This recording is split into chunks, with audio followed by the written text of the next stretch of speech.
implementation. We are still a very centralized system. Handful of people decide what is good for India. And we think that is strong leadership. And we begin to tell people that India needs a strong leadership. No democratic country can survive without decentralized process, decentralized implementation, decision making. We are still a very centralized system. India needs a handful of people decide what is good for India. Decentralization, and we think that is strong leadership to implement. And we begin to tell people that India needs a strong leadership. You take, for example, our cities. No democratic country can survive.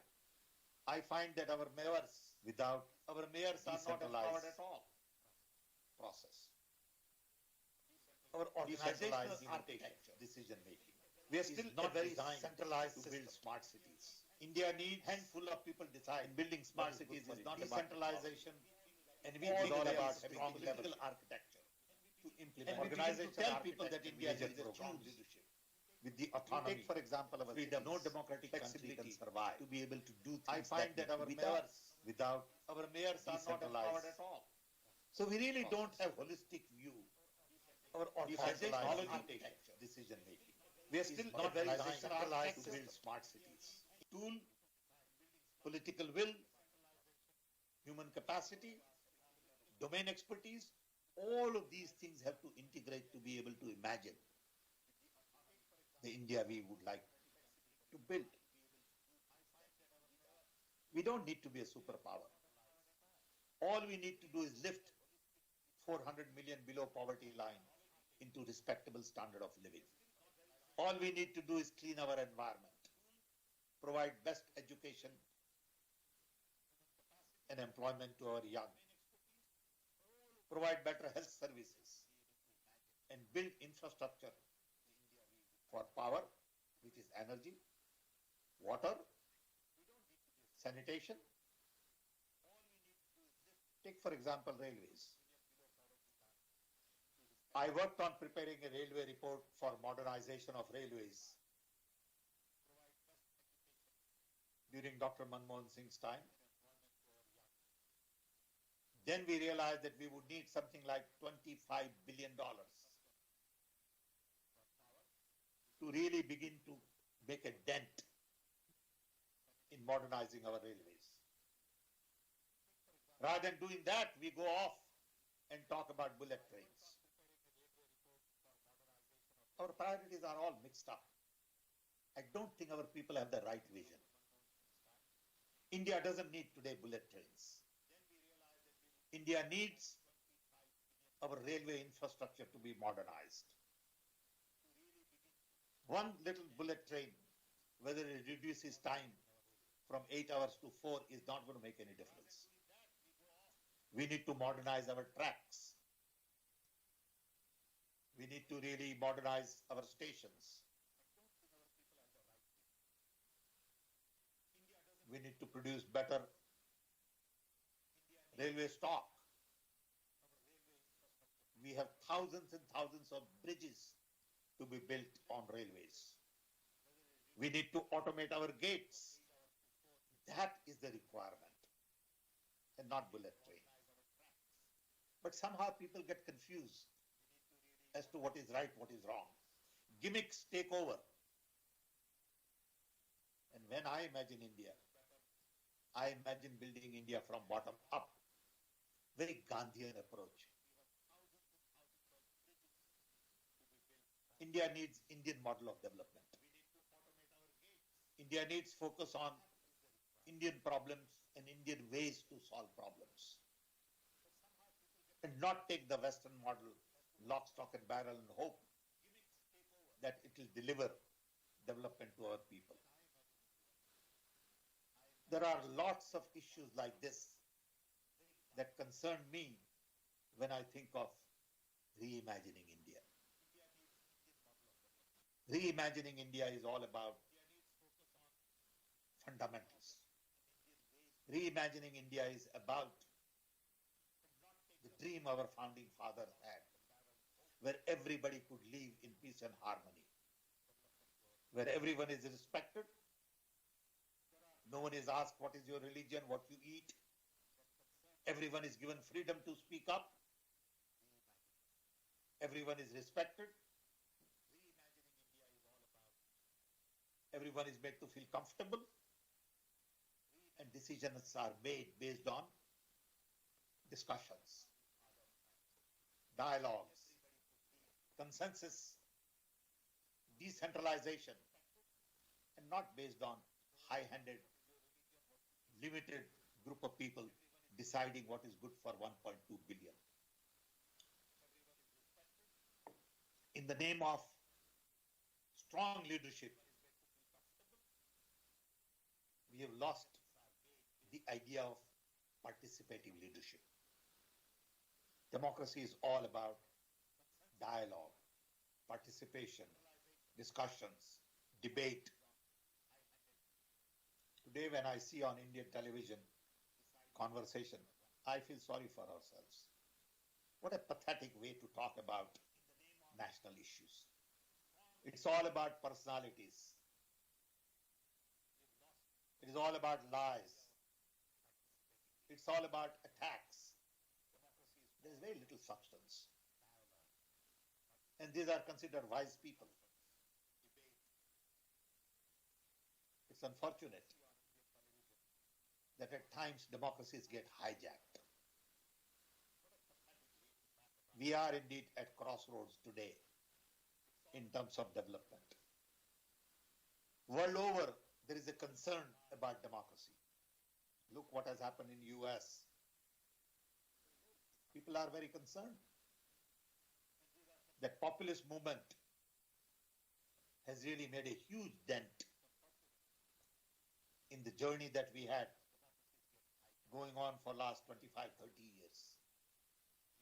Part of it has to do with globalization and the fear related to globalization.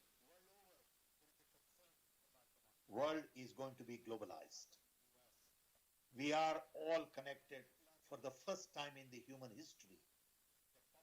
All 8 billion people are connected. Never happened before in the human history. What does it mean to have this connectivity?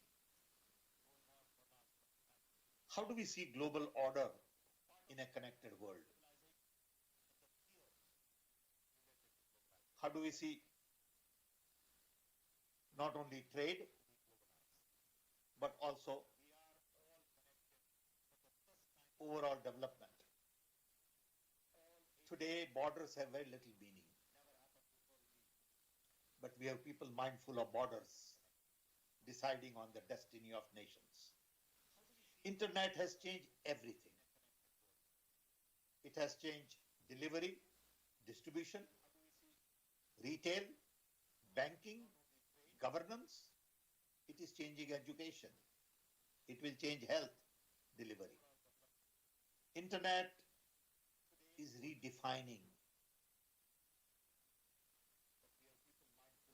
all aspects of business, including business models, products, services. And internet has huge impact on governance. But then the governance structures are not designed to meet the needs of the internet age. So when I reimagine India, I see a huge, huge role of technology. I see technology as the entry point to bring about generational change. I see technology as the tool to redefine our way of development. Unfortunately, I find very little change in our mindset. Our mindset is locked up in the past. We are so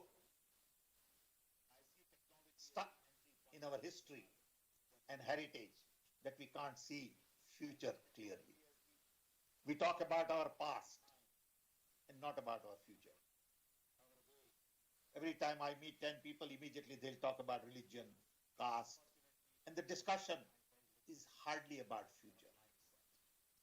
It is all about present, mainly because Indian systems work on birth, privilege, and patronage. And people get locked in this and hardly pay attention to performance, productivity. We need technologies to deliver affordable, scalable, sustainable solutions. Today, rich are becoming richer,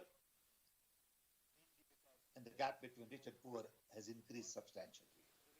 Though we have lifted large number of people out of poverty, but the pace at which we have lifted is not good enough. Technology is such today that you can lift all of them out of poverty in the next decade. Look what Chinese have done. But the Chinese model is very different, because there you trade off certain amount of democratic values, freedom, autonomy, flexibility, movement. And the beauty of India is that you are free to move. You can live anywhere. You can go anywhere. You can do whatever you want to do. In that ecosystem, how do we bring development from bottom up is the challenge. So to me, reimagining India is about rethinking our lives, rethinking our education model. I tell people that you really don't need teacher today, but you need mentors. Our teachers are not trained to be mentors. How do you build education institutions with new paradigm? These are the challenges for us. So my idea of reimagining India is perhaps a little different. My idea is to really first focus on inclusion, fundamental values, idea of India, focus on democracy, diversity, and all of that. And then begin to focus on development with a new paradigm where technology is an entry point to bring about generational change. I have a dream, like many of us. I have a dream at least that in my lifetime, which isn't much left, we can indeed lift 400 million below poverty line. Technology is there, political will and domain expertise is what we need to accomplish that. Reimagining India would vary from people to people. Different people have different idea, but the fundamentals have to be sound, and fundamentals have to be based on new technology, new tools, bottom-up development, concern for institutions, and allowing institutions the autonomy you need. Today, institutions are being hijacked. And in that kind of an environment, it is difficult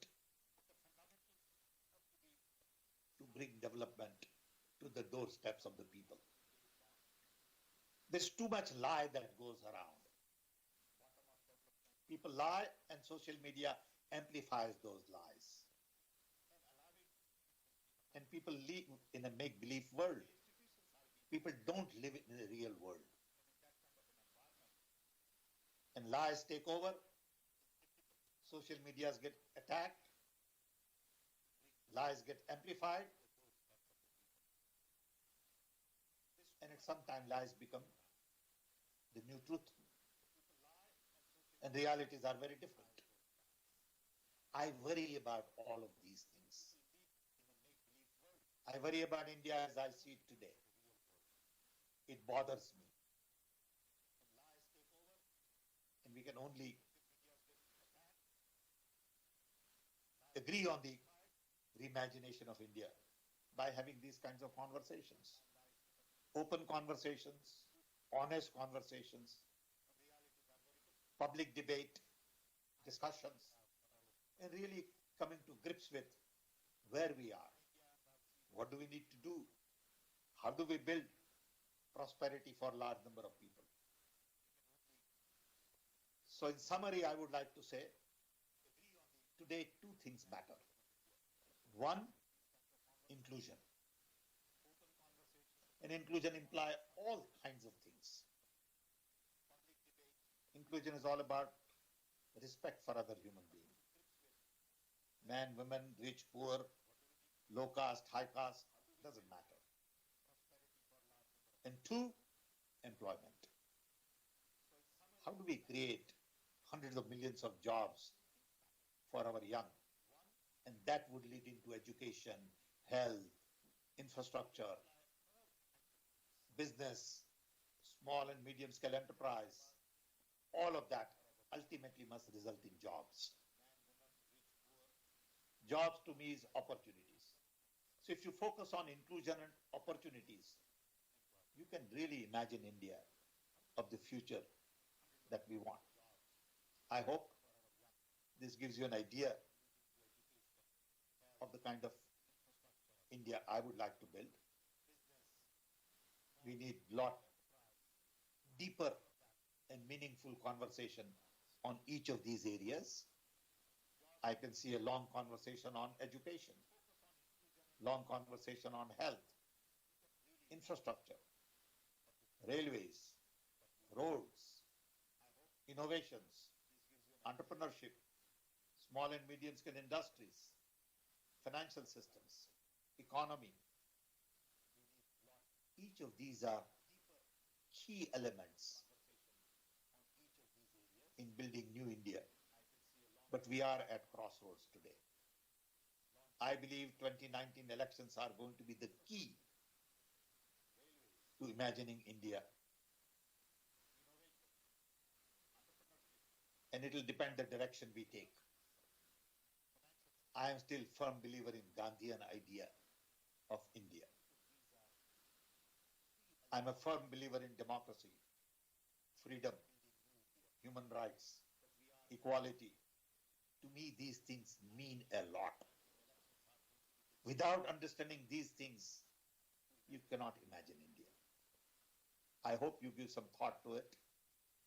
I hope we have a chance to have a broader debate at some point in time. I hope you have your own discussion on it and you find your own solutions. Thank you, and thank you for listening to me quietly. Thank you. Hello, hello. Yes, I can hear you. Thank you, sir, for your perspective on reimagining India. Now, our students like to ask few questions. So, Please, kindly, with your permission. please. Thank you, sir.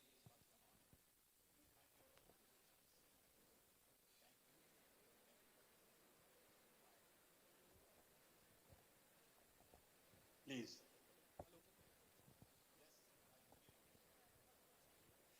Good afternoon, sir. Good afternoon. Sir, I would like to ask question. Sir, what is your common opinion about any idea from its innovation to its implementation, and what is the major role played by government in implementation of that particular idea? Thank you, sir. It depends on what kind of innovation it is. You know, there are innovations and there are innovations. I spend a lot of time on innovations. I myself have about 100 patents. So I take an idea in my mind, put it on piece of paper, design it, get a patent, and then build a company. I built a lot of companies in the US based on my idea. Last company I built had to do with mobile wallet that I sold to MasterCard. Sometimes you need government, sometimes you don't need government. It all depends on what kind of an idea you have. But if you have an idea, and the idea is really good, it will find support. Government, no government. There is enough money floating around in the world ready to bet on good ideas. But a lot of people don't accept the fact that their idea is not good. They all think their idea is great. When you don't get funding, you don't get support, nobody is willing to listen, you must accept that you really don't have a good idea. Good ideas always find their way in the system. So I would say don't worry about government support. People will support you if you have a good idea. Next. Good morning, sir. I am Suraj Sidre from Electronic and Telecommunication Department. My question is regarding to what kind of need of solution regarding to development of India in technology in telecommunication sector. Well, we have done very well in telecom. Believe me, compared to many other countries, we have come a long way in telecom. And credit goes to our engineers, our entrepreneurs, our government, our policy maker, and lots of people. The fact that we have 1.2 billion phones and we generate $160 billion worth of export in software and services every year, year after year, tells me we have done well. The next phase would be probably to increase bandwidth, provide broadband everywhere, and apply broadband and communication to transform education, health, industry, production, governance, social sector. So the key challenge is to use IT and telecom to expedite the process of modernization. 4G, 5G is going to be a way of life. It will keep changing. After 4G, there will be 5G. After 5G, there will be 6G. So I won't worry about that. It is all about more speed, better applications. That's the challenge in telecom. Next.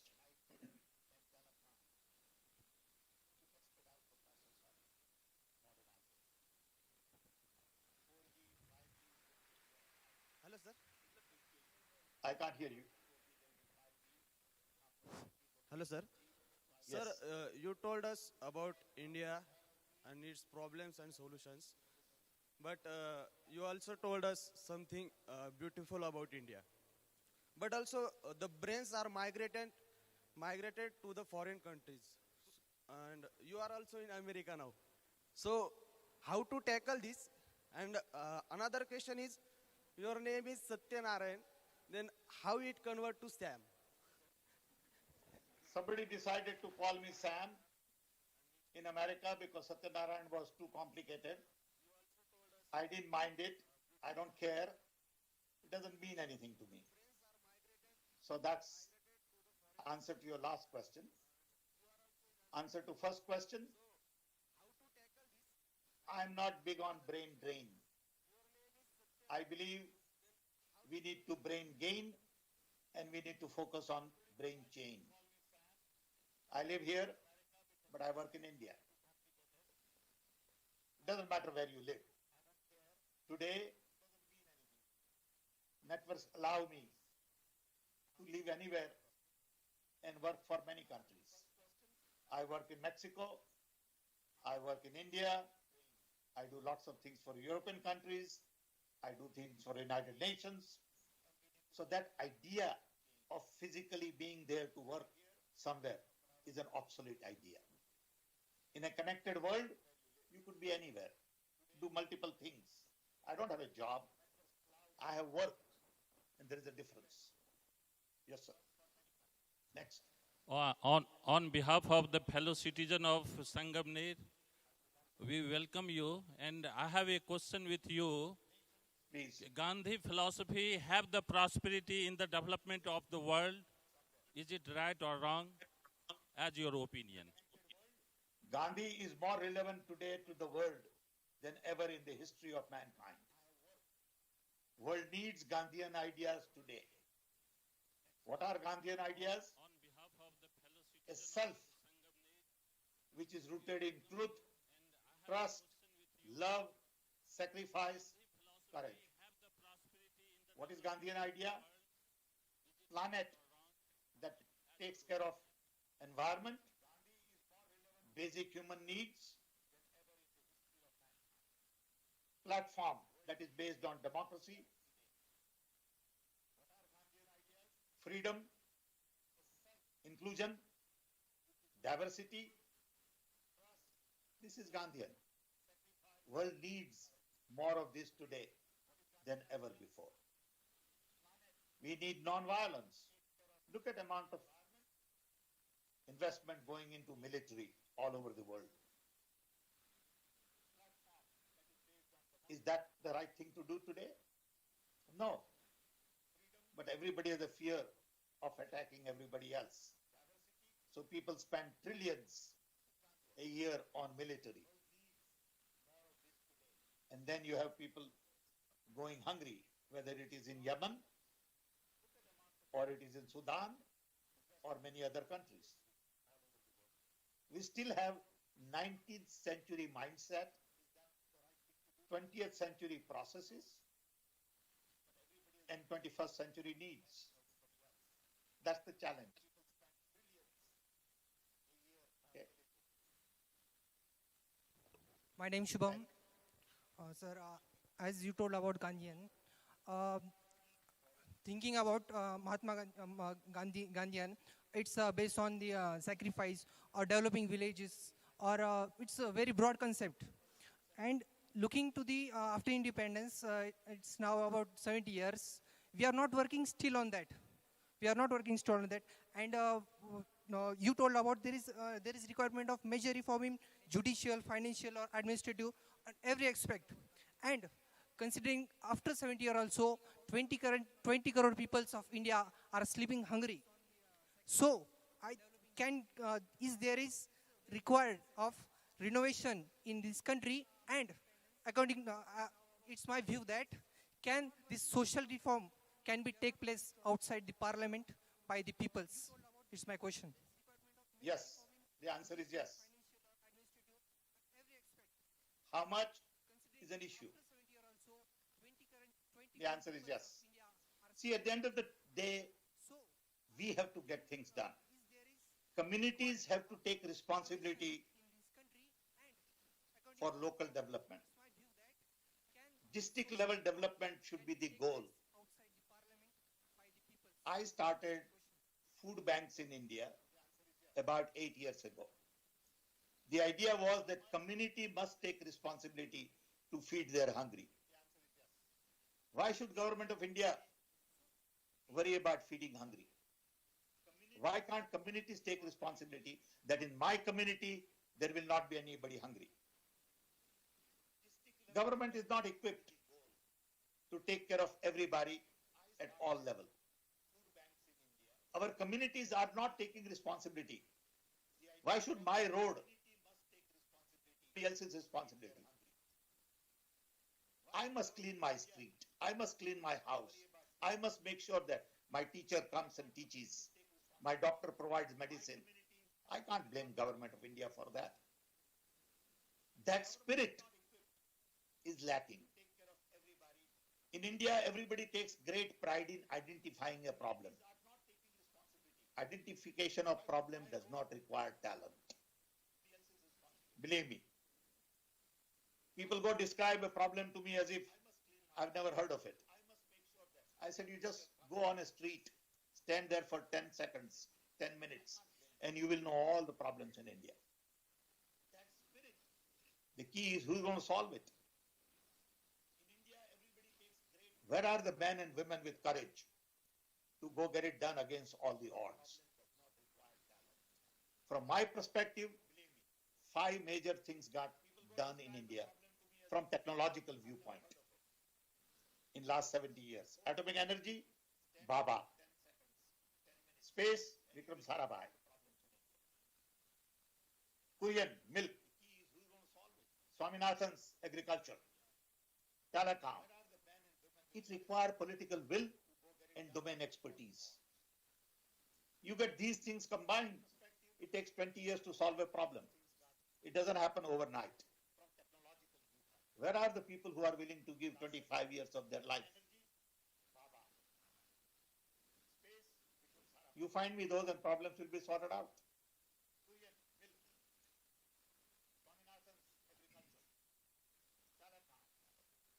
Thank you, sir.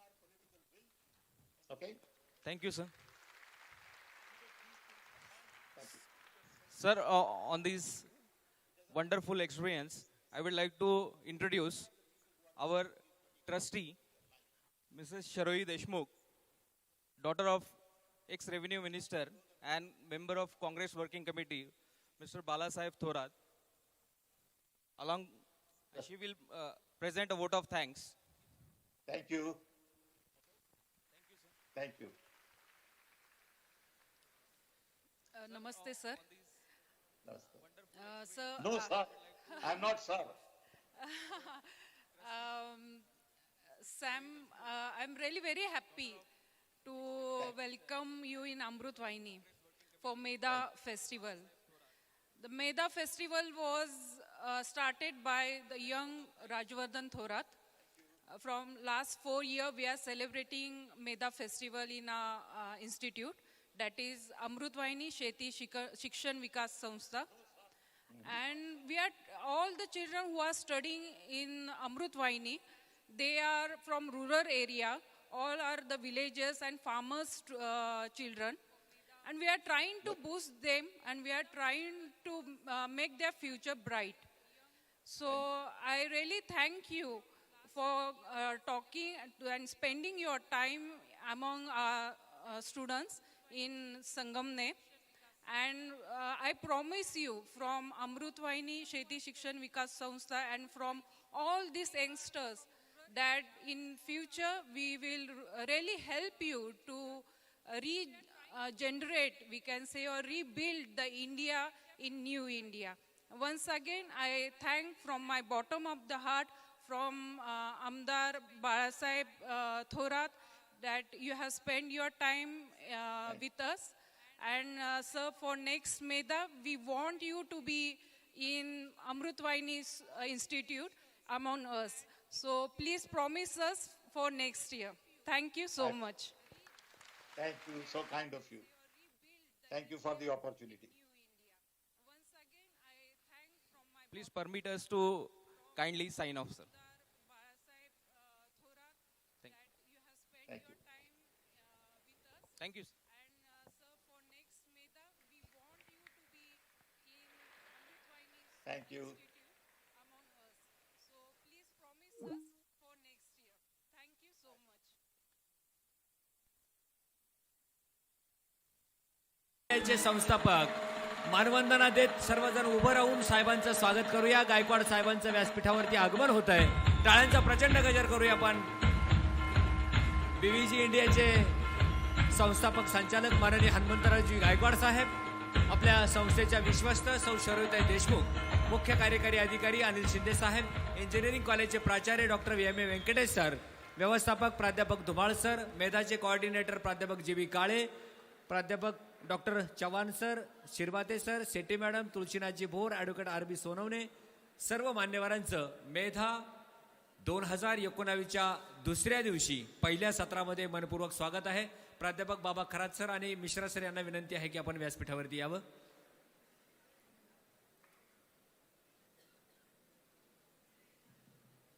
सुस्वागतम सुस्वागतम. युवा नेते राजवर्धन थोरात यांच्या संकल्पनेतून आदरणीय सौ शरोताई देशमुख यांच्या मार्गदर्शनाखाली मागील 4 वर्षापासून यशस्वी ठरलेल्या या मेधा युवा सांस्कृतिक महोत्सवात आजचे मान्यवर पाहुणे आणि जे महाराष्ट्र भूषण आहेत असे सन्माननीय हनुमंतरावजी गायकवाड साहेब यांचं अमृतवाहिनी परिवारामध्ये आपण मनपूर्वक स्वागत करत आहोत.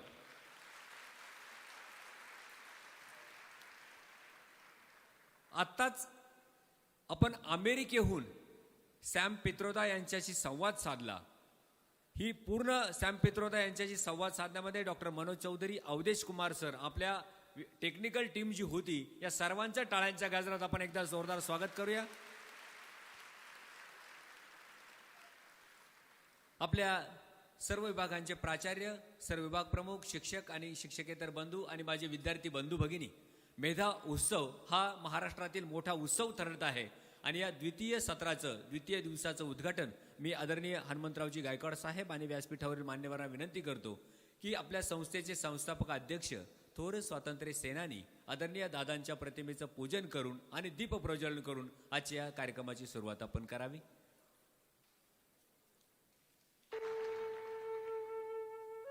स्वातंत्र्य सेनानी आदरणीय दादांच्या प्रतिमेचं पूजन दीप प्रज्वलन करून दुसऱ्या दिवसाचा विद्यार्थ्यांशी हितगुज हा जो कार्यक्रम आहे, विद्यार्थ्यांशी संवाद आहे, या कार्यक्रमाचा प्रारंभ या ठिकाणी होतो आहे.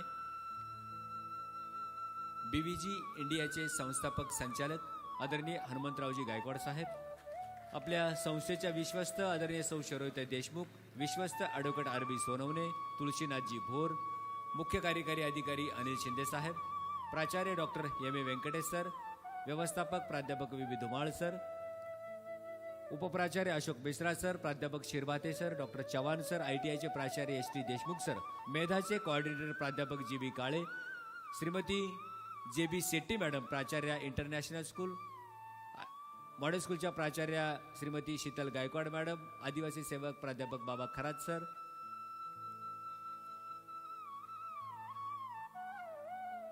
Cultural coordinator Vilas Shinde sir, Ashok Wale sir, सर्व मधुकर वागचौरे सर, सर्व विभाग प्रमुख या ठिकाणी आहेत.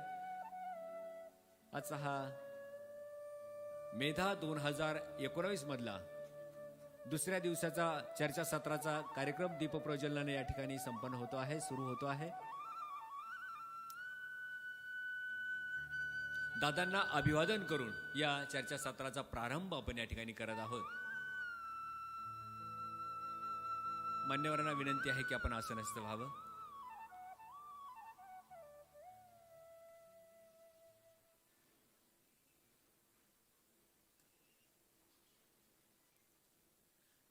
धन्यवाद सर. आलेल्या मान्यवरांचं आपल्या अमृतवाहिनी मॉडेल स्कूलच्या विद्यार्थिनी स्वागत गीताने स्वागत करत आहेत. Amrutvahini model school.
धन्यवाद. अमृतवाहिनी मॉडर्न स्कूल सुंदरचं स्वागत गीत आपण सादर केलं. यानंतर आजच्या कार्यक्रमाचं प्रास्ताविक मेधा सांस्कृतिक महोत्सवाचे कोऑर्डिनेटर प्राध्यापक जी बी काळे सर यांना विनंती आहे की आपण आजच्या कार्यक्रमाचं प्रास्ताविक करावं.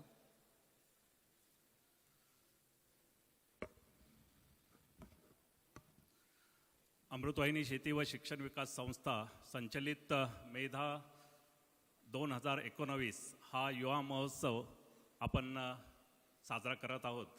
आजचा हा दुसरा दिवस. आजच्या या दुसऱ्या दिवसाचे प्रमुख अतिथी doctor Sam Pitroda, chairman Indian overseas Congress व आदरणीय हनुमंतराव गायकवाड, संस्थापक चेअरमन BVG ग्रुप पुणे यांच्या उपस्थितीत संपन्न होत आहे. हा कार्यक्रम ज्यांच्या अद्वितीय अशा कल्पनेतून सांस्कृतिक महोत्सव आपण जो साजरा करतोय त्या माननीय शरयूताई देशमुख आणि युवा नेतृत्व माननीय राजवर्धन भाऊ थोरात यांच्या संकल्पनेतून आपण हा जो महोत्सव आहे हा साजरा करत आहोत. या प्रसंगी मी व्यासपीठावरती उपस्थित सर्व मान्यवर यांचं मी हार्दिक स्वागत करतो. खरं तर आपल्या ग्रामीण भागातील महोत्सवाप्रसंगी मी आपणा मान्यवरांचे सगळे हार्दिक स्वागत करून ज्या आपल्या ग्रामीण भागातील विद्यार्थ्यांच्या सुप्त गुण जे आहेत, आपल्या ग्रामीण भागातील विद्यार्थ्यांच्या अभ्यासाबरोबरच ह्या अशा अनेक कलागुणांना वाव मिळावा म्हणून हा मेधा महोत्सव आपण साजरा करत आहोत. अमृतवाहिनी शेती व शिक्षण विकास संस्थेमध्ये 8 युनिट असून या 8 युनिटचा वेगळ्या पद्धतीने गॅदरिंग आम्ही पूर्वी सादर करायचो आणि त्यातून होणारा खर्च आणि हा मेधा महोत्सवाचा खर्च जवळजवळ सारखाच होत आहे आणि याचा आनंद एकत्रितपणे आपण सर्वजण घेत आहोत याचा मला अभिमान वाटतो. मागील 3 वर्षापासून आपण हा मेधा महोत्सव आपण संपन्न करत आहोत आणि याची यशाची जी कमान आहे हे दरवर्षी ही वरतीच जात आहे आणि त्याच्यासाठीच जे पार्टिसिपेशन करण्यासाठी बाहेरून सुद्धा खूप फोन आपल्याला येत आहेत, खूप पार्टिसिपेशनसाठी रिक्वेस्ट आपल्याला येत आहेत. म्हणजे याचा अर्थ असा की आपण ह्या मेधाची उंची जी आहे ही वाढवत आहोत आणि ती वाढत राहावी असा माझा मानस आहे. आपल्या या सांस्कृतिक महोत्सवासाठी आपण एक से एक बडकर असे व्यक्तिमत्व आपण बोलावत असतो. त्यामध्ये पहिल्या दिवशी माननीय Ramdasji Mane, CMD group, Mane group of companies Pune, तसेच अधिक कदम, संस्थापक बॉर्डरलेस वर्ल्ड फाउंडेशन पुणे यांच्या उपस्थितीत उद्घाटन सोहळा पार पडलेला आहे आणि त्यांचं जे हितगुज आणि चर्चासत्र आपण काल ऐकलेलं आहे. आज आपण doctor Sam Pitroda, chairman Indian overseas Congress यांचा लाईव्ह व्हिडिओ कॉन्फरन्सिंग आपण पाहिलेलं आहे आणि माननीय हनुमंतराव गायकवाड, संस्थापक चेअरमन BVG ग्रुप यांच्या उपस्थितीत आपण त्यांच्याशी चर्चासत्र व हितगुज आज आपण घडवून आणणार आहोत. उद्या 3ऱ्या दिवशी आपले माजी विद्यार्थी अतुल अग्निहोत्री हे उपस्थित राहून आपल्याला सर्वांना मार्गदर्शन करणार आहेत. तसेच सिने अभिनेता जितेंद्र जोशी हे सुद्धा उपस्थित राहून मार्गदर्शन करणार आहे. संध्याकाळी शेखर सुमन आणि एक आघाडीची अभिनेत्री सोनाली कुलकर्णी यांच्या उपस्थितीत संध्याकाळचा उद्याचा महोत्सव हा आपण साजरा करणार आहोत. या महोत्सवाअंतर्गत आपण 2016ला हा महोत्सव आपण चालू केला आणि 16मध्ये जे मान्यवर उपस्थित होते त्यांचं मी थोडक्यात नावं घेतो. विवेक ओबेरॉय, प्रियंका वामन, स्मिता शेवाळे, ऋतुजा देशमुख, राहुल सोलापूरकर, जावेद अख्तर, शबाना आझमी, फरहान अख्तर आणि तेजा देवकर हे 2016 मेधासाठी उपस्थित होते. 2017मध्ये आपल्याला उदय निरगुडकर, विश्वास नांगरे पाटील, संजय मालपाणी, संगीता धायगुडे, शरद गोरे, राम भोगले आणि विठ्ठल कामत तसेच मानसी नाईक यांचा सांस्कृतिक कार्यक्रमसुद्धा आपण 2017मध्ये घेतलेला होता. मागील वर्षी 2018मध्ये धनंजय थिटे, आपले माजी विद्यार्थी, तेज गोरो, दत्तू भोकनळ, पूजा बेदी, अच्युत गोडबोले, मुकेश गौतम, अनिल काकोडकर, अभिजित पवार, विनय पटनागर आणि राजगोपाल रेड्डी हे आपले ॲल्युमिनी आहेत. तसेच भार्गवी चिरमुले यांच्या उपस्थितीत आपण 2018चा मेधा महोत्सव साजरा केला. तर या महोत्सवाचं जे आपलं गुपित आहे का सगळ्यांना वाव मिळावा, तर ते आपण या निमित्ताने आपण ते गुपित आपलं जे प्रत्येकामध्ये आपण विनवतो आहे आणि त्याचा आनंद आपण सर्वजण घेत आहोत. या महोत्सवाअंतर्गत विविध नृत्य आविष्कार, आपण नाटक, एकांकिका, रोप, मल्लखांब, दोरीवरच्या उड्या, योगा, मार्शल आर्ट, दादू 5 रुपए से क्या होता है? आओ तुम्हें दिखाता हूँ. देखो ये सड़क है ना, मेधा कप 2019 या विविध कार्यक्रमांनी हा यंदाचा महोत्सव आपण साजरा करणार आहोत. आणि सर्वांची उपस्थितीबद्दल मी सर्वांना धन्यवाद देतो. आदरणीय आमदार बाळासाहेब थोरात साहेब, आदरणीय आमदार सुधीर तांबे यांच्या मार्गदर्शनाखाली हा मेधा महोत्सव आपण साजरा करत आहोत. तसेच आदरणीय शरयूताई देशमुख, राजवर्धन भाऊ थोरात यांचेसुद्धा मार्गदर्शन या निमित्ताने आपल्याला लाभत आहेत. आदरणीय अनिल शिंदे साहेब, सर्व विश्वस्त, सर्व प्राचार्य, विभाग प्रमुख, शिक्षक व शिक्षकेतर कर्मचारी व विद्यार्थी यांचे या निमित्ताने मी स्वागत व आभार करत आहे. मेधा हे एक व्यासपीठ, मी मागच्या वर्षीसुद्धा ह्या ओळी वाचल्या होत्या, त्या परत ह्या वर्षी वाचतो. मेधा हे आहे एक व्यासपीठ सर्वांच्या मनांना जोडणारं. मेधा हे आहे एक व्यासपीठ सर्वांना बरोबर घेऊन चालणारं. मेधा आहे हे एक व्यासपीठ शरयूताई आणि राजवर्धन यांच्या कल्पनेला साथ घालणारं. हे आहे एक व्यासपीठ प्रत्येक कलाकाराला भरभरून दान देणारं. हे आहे एक व्यासपीठ आपणा सर्वांना भरभरून आनंद देणारं. हे आहे एक व्यासपीठ सर्वांना भरभरून आनंद. मेधा हे आहे एक व्यासपीठ सर्वांच्या मनांना जोडणारं. हा जो कार्यक्रम आहे व्यासपीठ सर्वांना बरोबर घेऊन आता सुद्धा लाईव्ह आहे. मेधा 3 दिवस हा व्यासपीठ शरयूताई लाईव्ह राहणार आहे यांच्या कल्पनेला साथ घालणारं. YouTube आहे एक व्यासपीठ लाईव्ह कलाकाराला भरभरून दान देणारं. हे आहे एक व्यासपीठ या निमित्ताने सर्वांना भरभरून आनंद देणारं. आणि हे आहे एक व्यासपीठ सर्वांना भरभरून आनंद. मेधा. धन्यवाद सर. आजचे जे पाहुणे आहेत ते महाराष्ट्र ते दिल्ली आणि कार्यक्रम आहे व्यासपीठ सर्वांना बरोबर आता सुद्धा लाईव्ह आहे. मेधा 3 दिवस हा व्यासपीठ लाईव्ह राहणार आहे यांच्या कल्पनेला साथ घालणारं. YouTube आहे कलाकाराला भरभरून दान देणारं. हे आहे एक व्यासपीठ या निमित्ताने सर्वांना भरभरून आनंद देणारं. आणि हे आहे एक व्यासपीठ सर्वांना भरभरून आनंद. मेधा. धन्यवाद सर. आजचे जे पाहुणे आहेत ते महाराष्ट्र ते दिल्ली आणि कार्यक्रम आहे व्यासपीठ सर्वांना बरोबर आता सुद्धा लाईव्ह आहे. मेधा 3 दिवस हा व्यासपीठ लाईव्ह राहणार आहे यांच्या कल्पनेला साथ घालणारं. YouTube आहे कलाकाराला भरभरून दान देणारं. हे आहे एक व्यासपीठ या निमित्ताने सर्वांना भरभरून आनंद देणारं. आणि हे आहे एक व्यासपीठ सर्वांना भरभरून आनंद. मेधा. धन्यवाद सर. आजचे जे पाहुणे आहेत ते महाराष्ट्र ते दिल्ली आणि कार्यक्रम आहे व्यासपीठ सर्वांना बरोबर आता सुद्धा लाईव्ह आहे. मेधा 3 दिवस हा व्यासपीठ लाईव्ह राहणार आहे यांच्या कल्पनेला कलाकाराला भरभरून दान देणारं. हे आहे एक व्यासपीठ या निमित्ताने सर्वांना भरभरून आनंद देणारं. आणि हे आहे एक व्यासपीठ सर्वांना भरभरून आनंद. मेधा. धन्यवाद सर. आजचे जे पाहुणे आहेत ते महाराष्ट्र ते दिल्ली आणि कार्यक्रम आहे व्यासपीठ सर्वांना बरोबर आता सुद्धा लाईव्ह आहे. मेधा 3 दिवस हा व्यासपीठ लाईव्ह राहणार आहे यांच्या कल्पनेला कलाकाराला भरभरून दान देणारं. हे आहे एक व्यासपीठ या निमित्ताने सर्वांना भरभरून आनंद देणारं. आणि हे आहे एक व्यासपीठ सर्वांना भरभरून आनंद. मेधा. धन्यवाद सर. आजचे जे पाहुणे आहेत ते महाराष्ट्र ते दिल्ली आणि कार्यक्रम आहे व्यासपीठ सर्वांना बरोबर आता सुद्धा लाईव्ह आहे. मेधा 3 दिवस हा व्यासपीठ लाईव्ह राहणार आहे यांच्या कल्पनेला कलाकाराला भरभरून दान देणारं. हे आहे एक व्यासपीठ या निमित्ताने सर्वांना भरभरून आनंद देणारं. आणि हे आहे एक व्यासपीठ सर्वांना भरभरून आनंद. मेधा. आजचे जे पाहुणे आहेत ते महाराष्ट्र ते दिल्ली आणि कार्यक्रम आहे व्यासपीठ सर्वांना बरोबर आता सुद्धा लाईव्ह आहे. मेधा 3 दिवस हा व्यासपीठ लाईव्ह राहणार आहे यांच्या कल्पनेला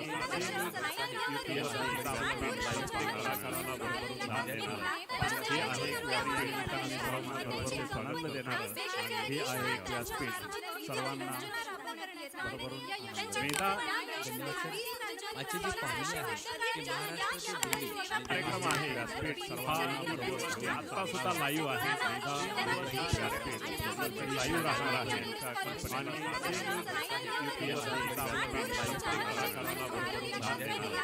हे आहे एक व्यासपीठ या निमित्ताने सर्वांना भरभरून आनंद देणारं. आणि हे आहे एक व्यासपीठ सर्वांना भरभरून वेदा आजची जी पाहुणी आहे ती महाराष्ट्राचे दिल्ली कार्यक्रम आहे व्यासपीठ सर्वांना आता सुद्धा लाईव्ह आहे लाईव्ह राहणार आहे आणि हे आहे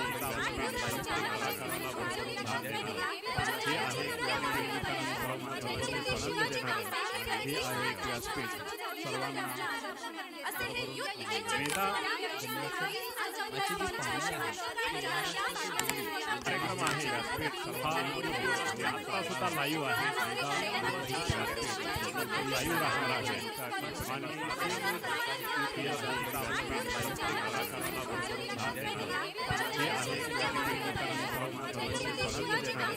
हे आहे व्यासपीठ यांचा सर्व सत्कार वेदा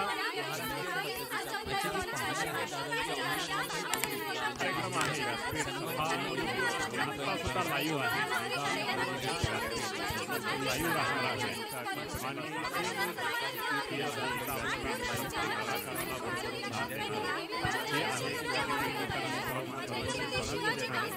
हे आहे व्यासपीठ यांचा सर्व सत्कार वेदा कार्यक्रम आहे व्यासपीठ आता सुद्धा लाईव्ह आहे लाईव्ह राहणार आहे आणि हे आहे हे आहे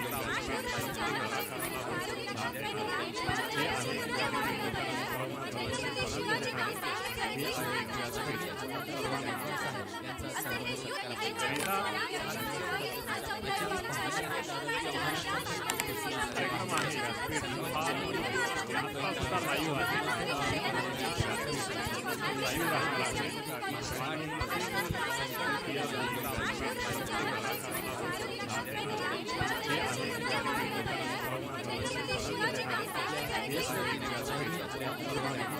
त्यांचा सर्व सत्कार वेदा कार्यक्रम आहे आता सुद्धा लाईव्ह आहे लाईव्ह राहणार आहे आणि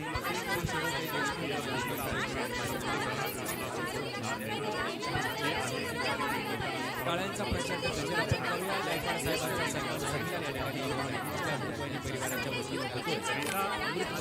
मुलाखत संचालित सन्मानाचिन्ह देऊन कार्यक्रम आहे आता सुद्धा लाईव्ह आहे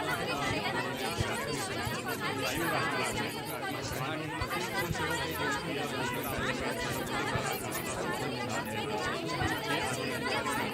टाळ्यांचा प्रचंड गजर आपण करूया गायकवाड साहेबांच्या सन्मानासाठी या ठिकाणी परिवाराच्या वतीने होतोय. मुलाखत संचालित सन्मानाचिन्ह देऊन कार्यक्रम आहे आता सुद्धा लाईव्ह आहे लाईव्ह राहणार आहे आणि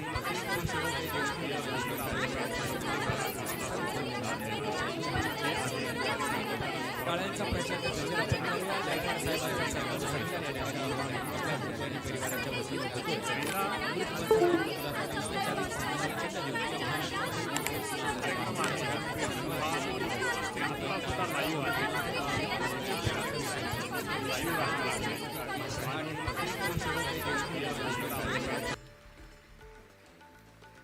Anshu Tahsildar from Amrutwaini International School got first prize in spot painting and cartooning, school level secondary.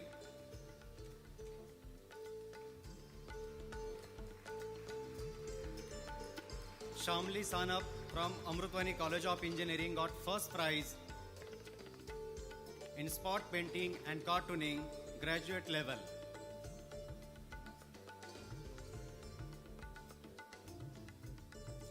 Dhanashri Pratangre from Amrutwaini Model School got first prize in a project exhibition, school level primary.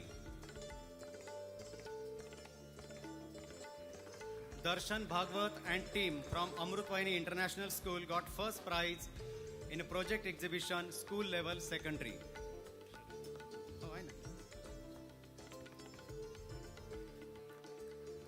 Saurabh Zagde and team from ITI got first prize in a project exhibition, ITI and junior college level.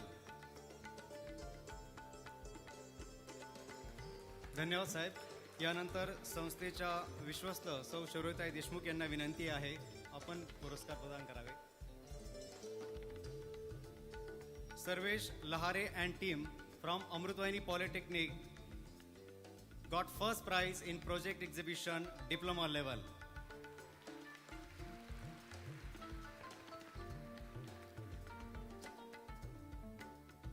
Prashant Kanade and team from Amrutvahini College of Engineering got first prize in a project exhibition graduate level.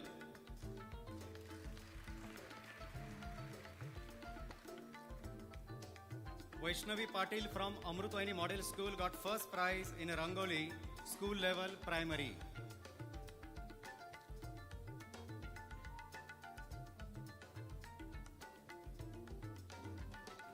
Ashwini Palve from Amrutvahini Model School got first prize in a Rangoli school level secondary.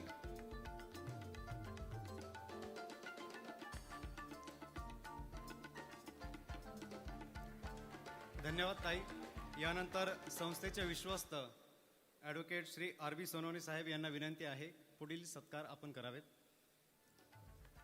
Jyotsna Deshmukh from Amrutvahini polytechnic got first prize in rangoli diploma level.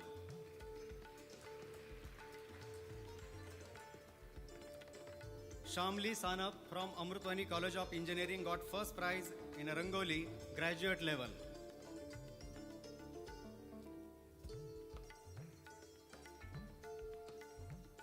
धन्यवाद साहेब.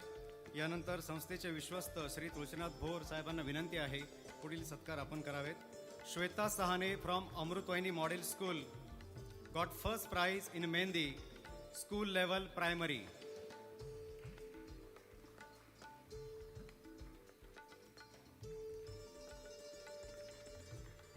Preeti Bhusare from Amrutvahini Model School got first prize in a Mehendi school level secondary.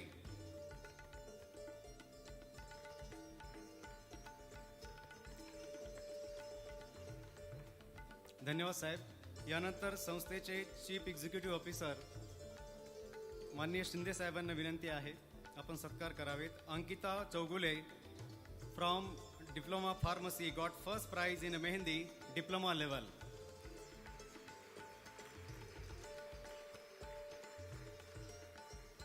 Rutuja Satpute from Amrutvahini college of engineering got first prize in mehndi graduate level.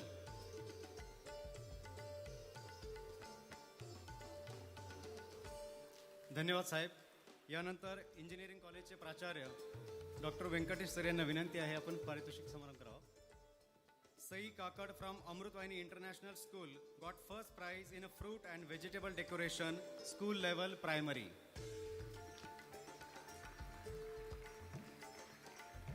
Disha Rajpal from Amrutvahini International School got first prize in a fruit and vegetable decoration school level secondary. धन्यवाद sir. यानंतर संस्थेचे manager व पॉलिटेक्निकचे प्राचार्य Shri Dhumal sir यांना विनंती आहे sir आपण सत्कार. Kiran Thorat from diploma pharmacy got first prize in a fruit and vegetable decoration diploma level.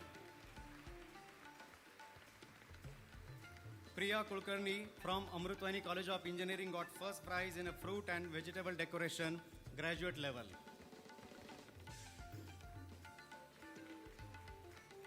धन्यवाद सर. यानंतर शेवटचा आणि एक विशेष सत्कार शिल्लक आहे.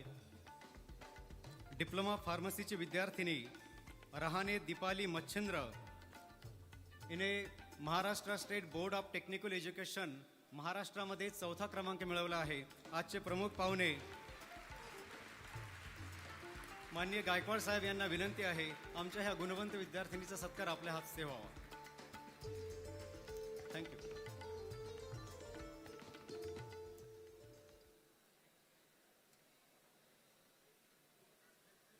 धन्यवाद सर. आणि यानंतर आपल्याशी संवाद साधण्यासाठी मी आपल्या सर्वांच्या वतीने विनंती करतो बीव्हीजीचे संस्थापक आदरणीय हनुमंतरावजी गायकवाड साहेब. टाळ्यांच्या गजरात आपण त्यांचं स्वागत करूया.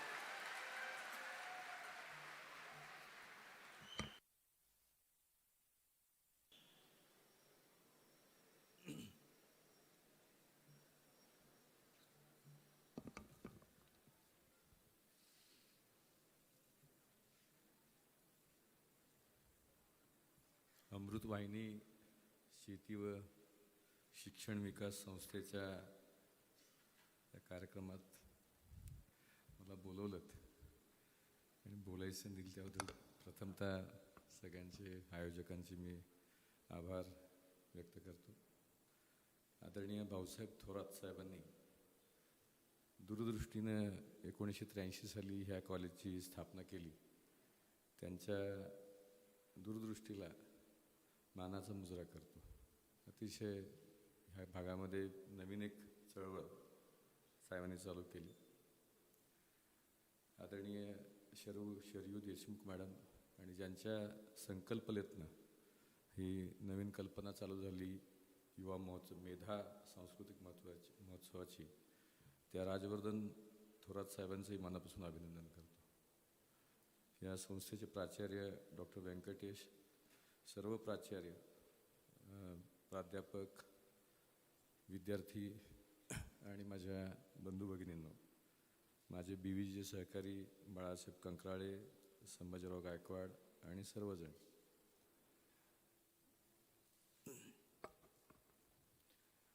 मित्रांनो, आज जे काही BVGला यश मिळालं आहे, त्या यशामध्ये माझ्या 8 लोकांनी सुरू केलेल्या कंपनीचे आज जवळपास 80,000 सहकारी आहेत.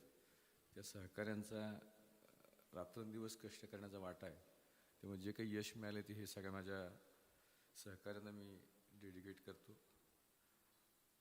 आजवरच्या आयुष्यामध्ये आईने संस्कार केले, वडिलांनी संस्कार केले, पत्नी वैशाली, मुली यांनी कधी तक्रार केली नाही. कारण महिन्यातले मी कधी 22 दिवस, कधी 25 दिवस, कधी 27 दिवस पुण्याबाहेर असतो. घरी गेले की मला ते घरात घेतात आणि त्याच्यामुळं त्यांचेही आभार मानतो. आणि आजवरच्या आयुष्याच्या प्रवासात हजारोंनी मदत केली, अनेकांनी अपमानही केले. प्रत्येक ठिकाणी काहीतरी पॉझिटिव्ह घ्यायचा प्रयत्न करतो. या कार्यक्रमाच्या निमित्ताने आदरणीय बाळासाहेब थोरात साहेबांनी विनंती केली, तुम्ही या. मागेही एकदा आलो होतो शेतीच्या कार्यक्रमाला, पण म्हटलं आमच्या विद्यार्थ्यांसाठी संवाद साधायला या. आणि त्यांची आता अनेक ठिकाणी मदत झालेली आहे. त्यांच्या ऋणात राहण्यासाठी म्हणून म्हटलं आपण जाऊया आणि इथं आलो. मित्रांनो, BVGची जी सुरुवात आहे ती थोडक्यात इतका चांगला परिचय आजवर कुठे मला मिळाला नव्हता. की नाहीतर परिचय म्हणजे अख्खी ती माझा सगळा इतिहासच सांगून टाकतो. मला भाषणाला काही शिल्लक ठेवत नाहीत. त्यामुळं ह्या मुलींनी खूप चांगला परिचय करून दिला. ह्याची एक ऑडिओ बाळासाहेब नंतर घेऊया आणि बाकी ठिकाणी दाखवूया की असा परिचय थोडक्यात दिला म्हणजे बरं असतं.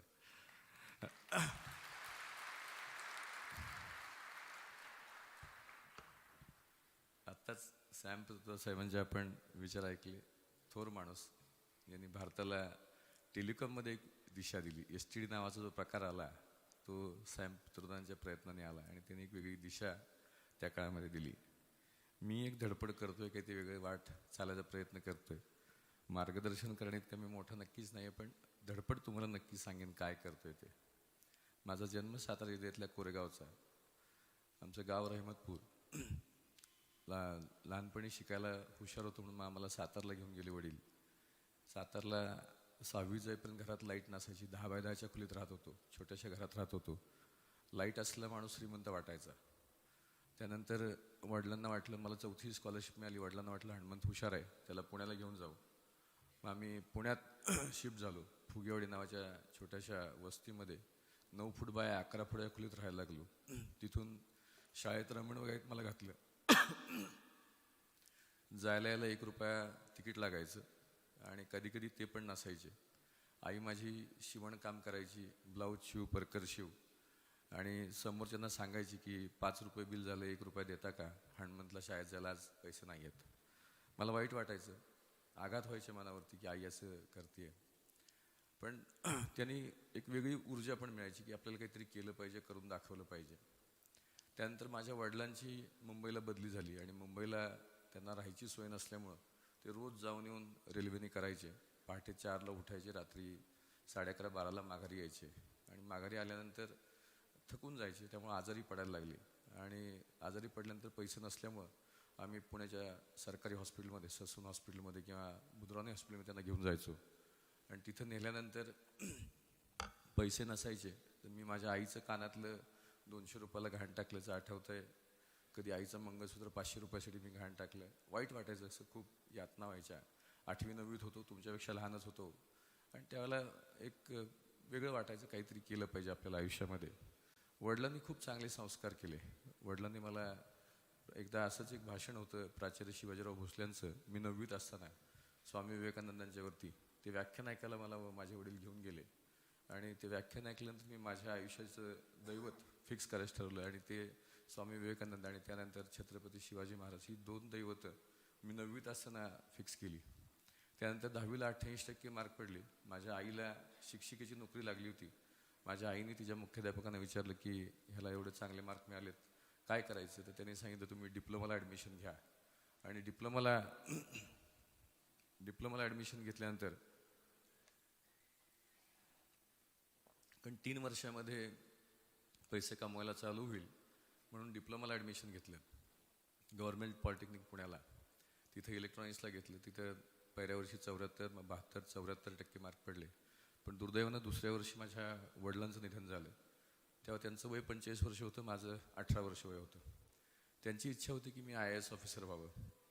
आईला मी म्हटलं मला औरंगाबादला इंजिनिअरिंगला ॲडमिशन मिळतं आहे, गव्हर्नमेंट इंजिनिअरिंगला, मी तिकडे जातो शिकायला. तर तिनं सांगितलं की पुण्याबाहेर जाऊ नको, पुण्यातच थांब. कारण आजी आजोबा, आमचे वडील एकटेच होते. आमच्या घरामध्ये 7 पिढ्यामध्ये एकच मुलगा आहे. वडील एकटे, आजोबा एकटे, पणजोबा एकटे, आणि मला धाकटा भाऊ आहे दत्तात्रय. पण वरती मात्र एकच. आई म्हटली पुण्याबाहेर जाऊ नको, कारण आजी आजोबा आपल्याकडे राहायला येतील आता, आणि त्यांची काळजी घेतली पाहिजे. त्यांना ते आजारी असतात, त्यांचा आजार आपण बघू, धुणी भांडी करू, स्वयंपाक करू, काय करू, तू पुण्यातच थांब. मग मी पुण्यातच घरापासून दूर 21 किलोमीटर लांब असं VIT नावाचं कॉलेज होतं, तिथे ॲडमिशन घेतलं. आईने 12,000 रुपये कर्ज काढलं आणि ती फी भरली. त्यानंतर मी डिप्लोमाचे क्लासेस घ्यायला चालू केलं. जामसॉसच्या बाटल्यांची एजन्सी घेतली, छोटी मोठी पेंटिंगची कामं. जगन्नाथ माझा ड्रायव्हर आहे आता सध्या, तो तेव्हा पेंटिंग करायचा माझ्याकडे. अशी पेंटिंगची कामं, असे अनेक व्यवसाय करून शिक्षणाचा खर्च काढला. दादा गेल्यानंतर एक 8-10 महिन्यांनी एक घरात घटना घडली की वडिलांना कपड्याची आवड होती. त्यांना 3 पीस सूट त्यांनी शिवायला टाकला होता पुण्यामध्ये कॅम्पातल्या एका टेलरच्याकडं. आई म्हटली की दादांना कपडे आवडायचे, दादांनी कपडे शिवायला टाकले, ते 250 रुपये शिलाई देऊ नये आणि कपडे घेऊन ये. ती पैसे दिले, आजही आमच्या घरात ते कपडे आहेत. मी कपडे घेऊन आलो, आणि त्या दिवशी खूप विचार केला की माणसाला कपडे देखील बरोबर घेऊन जाता येत नाहीत, तर नेमकं काय करायचं. तर मी माझ्या त्यावेळेला 19 वर्ष होतो, तुमच्या फर्स्ट इयर सेकंड इयर इंजिनिअरिंगला, की नेमकं काय करायचं आयुष्यामध्ये. तर म्हटलं एक आपण संस्था काढू, जी संस्था सर्वसामान्य लोकांसाठी वेगळं काहीतरी काम करेल. काय नाव ठेवायचं? तर माझ्या मित्रांनी मला सांगितलं की वडिलांच्या नावाने संस्था काढा. कुणी सांगितलं सातारचं आहे तर सातारच्या नावाने काढा, चौंडेश्वरी देवी, साईबाबा, अशी अनेक नावं सुचवली. मी म्हटलं नाही, आपण स्वामी विवेकानंदांना आदर्श मानतो, आपण भारत विकास प्रतिष्ठान असं मी नाव ठरवलं. मगाशी लोगो दाखवला त्या फिल्ममध्ये, भारताचा नकाशा काढला, मागं सूर्य काढला, मध्ये एक पंटी काढली, की काही ती वेगळं काम करायची संधी मिळावी. मलाच माहीत नव्हतं काय होणार आहे, काय नाही होणार आहे. रोज सायकलवरून 21 किलोमीटर जायचो. मध्येच सायकलची रिविटं तुटली तर ती रिविटंसुद्धा बदलायला पैसे नसायचे. ती मी सायकलचं सीट कवर माझ्या शब्दामध्ये टाकायचो. आणि कॉलेजमध्ये जाताना मग स्वतःला सेल्फ मोटिवेशन ठेवण्यासाठी गाणी म्हणत जायचो की दुबळ्या पोटी जन्मला असं तू, नकोस दुबळा ठरू परंतु, कीर्ती आण तू पायी खेचून, यशवंत हो जयवंत हो. तारुण्य होतं, यंग तुमच्या जसं असतं तसं मलाही होतं. अपोजिट अट्रॅक्शन असतं, तर ते अट्रॅक्शन टाळण्यासाठी मग कर्तव्याच्या पुण्यपथावर मोहांच्या फुलबागा, मोही फसता मुक्षिल विरा, मुक्तीच्या मार्गा, भाग्य चालते कर्मपदानी, विक्रम झुकविल माथा, अशी स्वतःला सेल्फ मोटिवेट ठेवायला गाणी म्हणत जायचो सायकलवर जाताना. आणि एक वेगळं काम करायचो. तुम्ही बरेचपैकी इंजिनिअरिंगची मुलं आहात. 10वीला मला गणितात 149 मार्क आहेत. डिप्लोमाला पण चांगले मार्क होते, म्हणजे फर्स्ट इयर सेकंड इयरला. डिप्लोमाला मी ती इंटिग्रेशन नावाचा पार्ट असतो तो ऑप्शनला टाकला, आणि पास होऊन इंजिनिअरिंगला गेलो. आता सेकंड इयर इंजिनिअरिंगला गेल्यानंतर तुम्हाला माहिती आहे, मुळात डिप्लोमाचं ॲडमिशन लेट होतं. परीक्षा ऑक्टोबरमध्ये असते, ऑगस्ट एंडला ॲडमिशन होतं. 1 महिन्याने पेपर असतो. ते M3 नावाचा पेपर, ते इंटिग्रेशन बघितलं की पोटात गोळा यायचा. कसं करायचं, काय करायचं. खूप अभ्यास केला, 4 मार्क पडले पहिल्यांदा. मग अजून खूप अभ्यास केला पुढच्या वेळेला, खूप अभ्यास केला, 13 मार्क पडले. म्हटलं संपलं आपलं आयुष्य, इंजिनिअरिंगचं स्वप्न आपलं म्हटलं इथंच संपून जात आहे. तर मग मी एक माझ्यासाठी थेअरी तयार केली, तुम्हाला ती कधीतरी कामाला येईल. त्यावेळेला आकाशगंगा भूगोल त्याचा अभ्यास करायचो की आकाशगंगा किती आहे, मिल्की वे, मग त्याच्यामध्ये एक सूर्य, त्या मिल्की वेमध्ये अनेक हजारो सूर्य, त्यातला आपला एक सूर्य, त्यात एक ग्रह पृथ्वी, त्याच्यावरती त्यावेळेला 600 कोटी लोक होते, आता 700 कोटी आहेत. तर 600 कोटी लोक, त्यांच्या आयुष्यात अनेक परीक्षा, त्यात एक हनुमान गायकवाड, त्याच्या आयुष्यात अनेक परीक्षा, एक पेपर, त्यात एक पेपर फेल झालं तर झालं, काय व्हायचं ते होईल. पण आपण युनिक आहोत हे लक्षात ठेवा. आणि विवेकानंदांचं एक पुस्तक आहे, मन आणि त्याची शक्ती. माझी विनंती राहील यांना की तुम्ही ते वाचा. विवेकानंदांचा एखादा विचार तुम्हाला आयुष्य पुरवून टाकतो. एक विचार चांगला मनापासून घेतला तर. मी विचार घेतला होता, take up one idea, make that idea your life. आणि विचार घेतला भारत विकासाचा. काही माहीत नव्हतं काय होणार आहे काय नाही होणार, पण भारताच्या विकासासाठी वेगळं काम करायचं. आणि दुसरं एक वाक्य विवेकानंदांचं आहे, जेव्हा दशदिशा निराशेच्या अंधकाराने भरून गेल्या होत्या तेव्हा मी म्हणत होतो, झुंजत पुढे चला. आज दशदिशा किंचित उजळल्या असतील तेव्हा देखील तोच संदेश आहे, झुंजत पुढे चला. अशी ती झुंज त्यावेळेला चालू होती. मग तिसऱ्या वेळेला खूप अभ्यास केला, येईल त्या देवाच्या पाया पडत जायचो. कुणीतरी सांगितलं दाढी वाढवली की 40 मार्क पडतात, मग 40 दिवस दाढी वाढवली आणि मग ते 40 मार्क पडले आणि पास झालो. आणि मग पुढे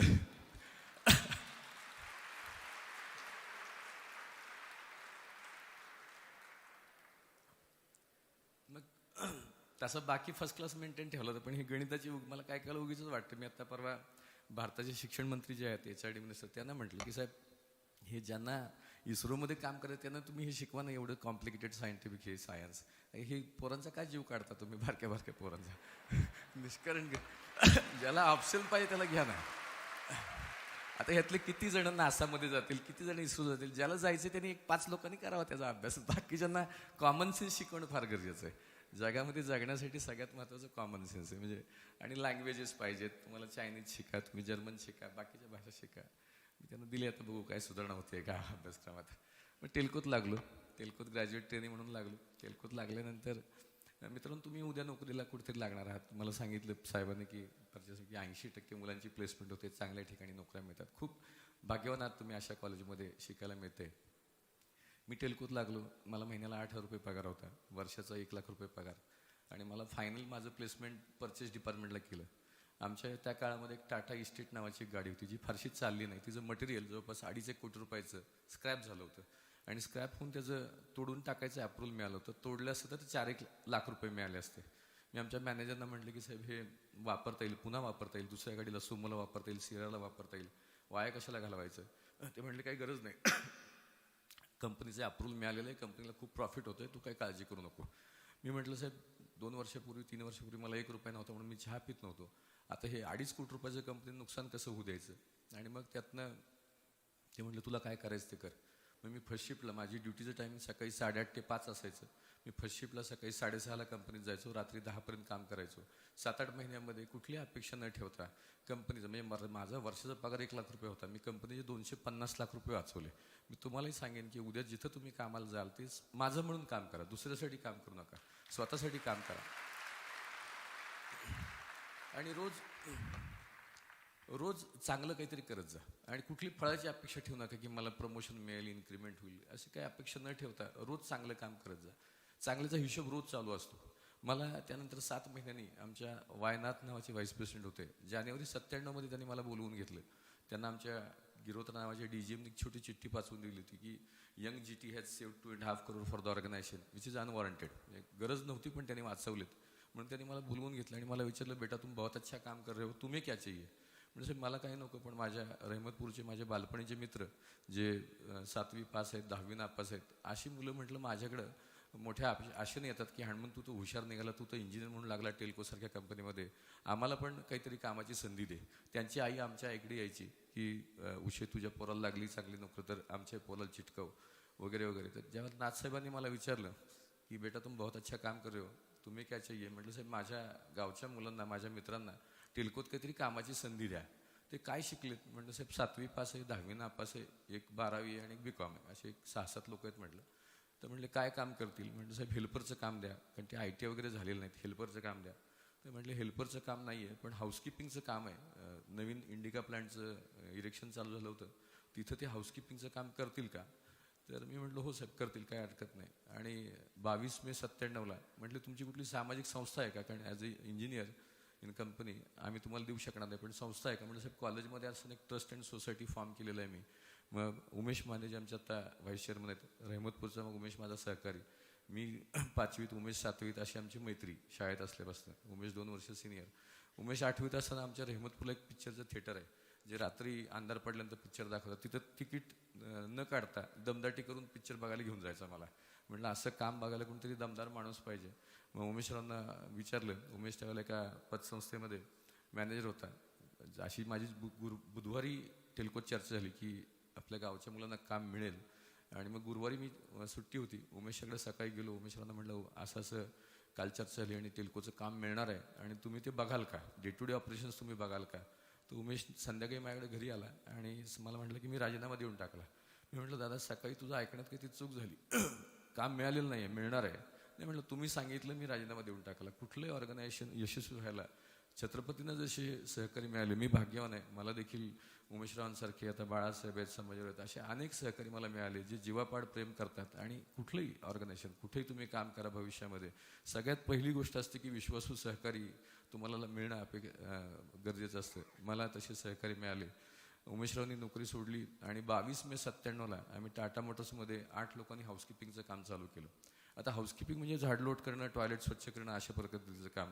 मग त्याच्यामध्ये आम्ही म्हटलं चांगलं कसं काम करता येईल, त्याच्यामध्ये सुधारणा कशी करता येईल, क्वालिटी कशी इम्प्रूव्ह करता येईल, पिवळे डाग असतात ते दिसणार कसे नाहीत.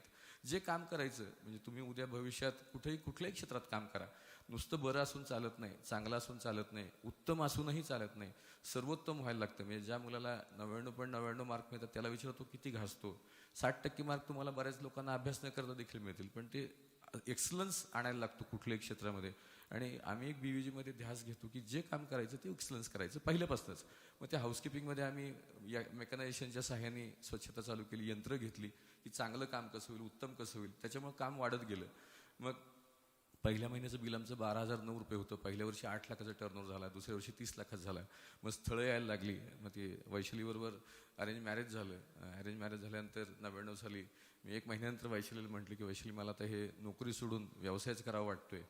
ती म्हटली तुम्ही टेल्कोत इंजिनियर म्हणून मी लग्न केलं, आता तुम्ही टेल्को सोडणार, मग कसं काय करायचं? आणि मी बाहेर काय सांगू नवरा काय करतो? तर म्हटलं सांगायचं हाऊसकीपिंग करतो. म्हटलं हाऊसकीपिंग म्हणजे काय? काय नाही म्हटलं झाडलोटीची कामं करतो म्हणायचं, टॉयलेट साफ करतो. ती म्हणली हे काय जमणार नाही असं. मग शेवटी महिन्याभरात तिनं पाठिंबा दिला, कन्व्हिन्स झाली. मग आईला विचारलं. आई म्हणली अरे म्हणतात आपल्या 7 पिढ्यात कोणी धंदा केला नाही, आपल्याकडे पैसे नाहीत, घरची आमची 2च एकर जमीन आहे रहमतपूरला, हे कसं जमेल? आपल्याला भावकी नाही, भांडवल नाही, कसं जमेल तुला? म्हटलं आई काय काळजी करू नको, फक्त आशीर्वाद दे, खोटं बोलणार नाही, चुकीचं काम करणार नाही. आणि 2001 साली मी टेल्को सोडली आणि पूर्ण वेळ व्यवसायाचं काम चालू केलं. मग छत्रपतींना आदर्श मानून म्हटलं आपण पुण्यातच हाऊसकीपिंग काम करणारे खूप लोक होते, आपण म्हटलं पुण्याबाहेर जाऊ. मग बेंगलोरला आम्हाला GE पॉवरचं काम मिळालं, मिळालं. अशी बेंगलोरला 7-8 कंपनीची कामं मिळाली. मग चेन्नईला कामं मिळाली, मग हैदराबादला मिळाली. आणि 2003 साली एक खूप मोठा ब्रेक मिळाला. दिल्लीला पार्लमेंट लायब्ररी बिल्डिंग नावाची बिल्डिंग आहे, जी पार्लमेंटच्या शेजारी 6 लाख फुटाची बिल्डिंग आहे. ती बांधून पूर्ण झाली होती. आणि श्रीनिवासन नावाचे चीफ इंजिनियर, त्यांच्याकडे हे इक्विपमेंट विकणारे लोक त्यांच्याकडे जायचे की साहेब आम्हाची इक्विपमेंट विकत घ्या. त्यांनी सांगितलं की मला इक्विपमेंट विकत घ्यायची नाहीत, मला एखाद्या एजन्सीचं नाव सुचवा जी आमच्यासाठी काम करेल. BVGचं नाव सुचवलं त्यांना कोणीतरी. मी त्यांना दिल्लीत जाऊन भेटलो 2003 साली. आणि त्यावेळेला पार्लमेंटवरती 2001 साली अटॅक झाला होता.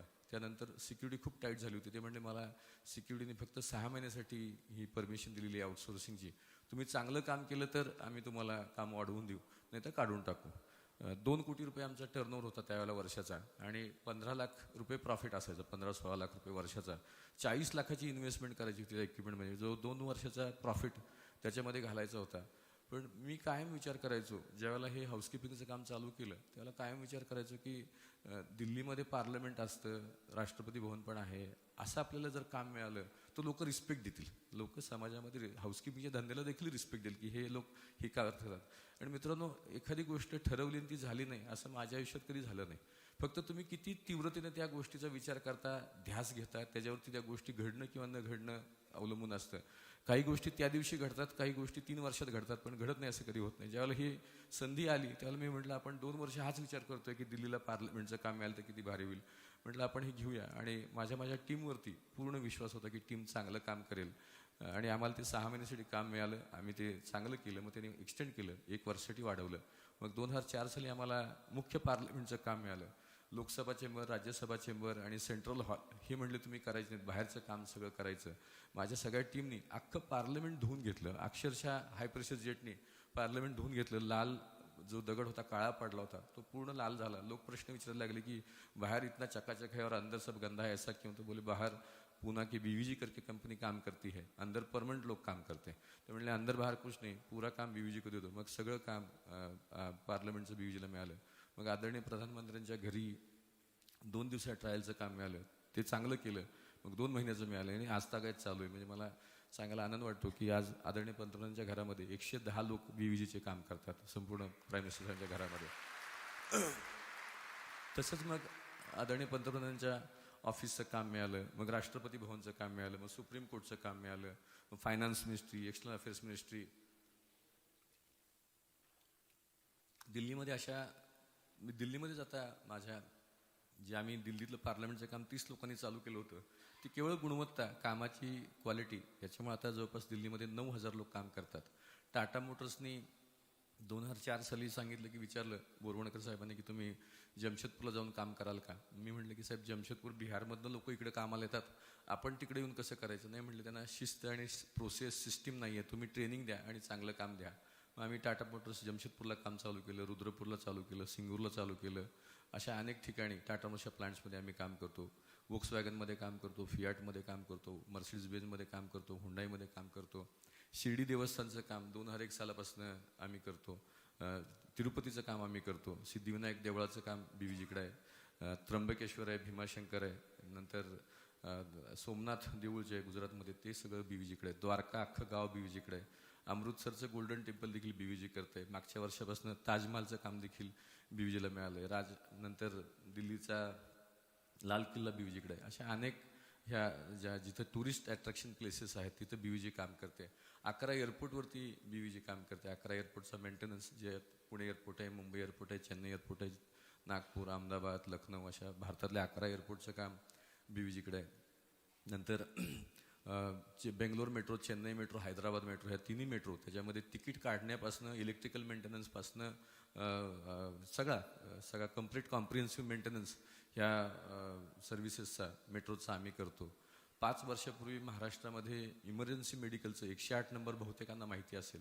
5 वर्षापूर्वी हे 108 इमर्जन्सी मेडिकलचं महाराष्ट्र सरकारच्या वतीनं काम महाराष्ट्राला बीवीजीला मिळालं आणि माझ्या टीमचा मला खरंच मनापासून अभिमान आणि गर्व आहे की 3 वर्षाचं काम 3 वर्षामध्ये 300 अशा ह्या ॲम्ब्युलन्स रोल आउट करायच्या होत्या.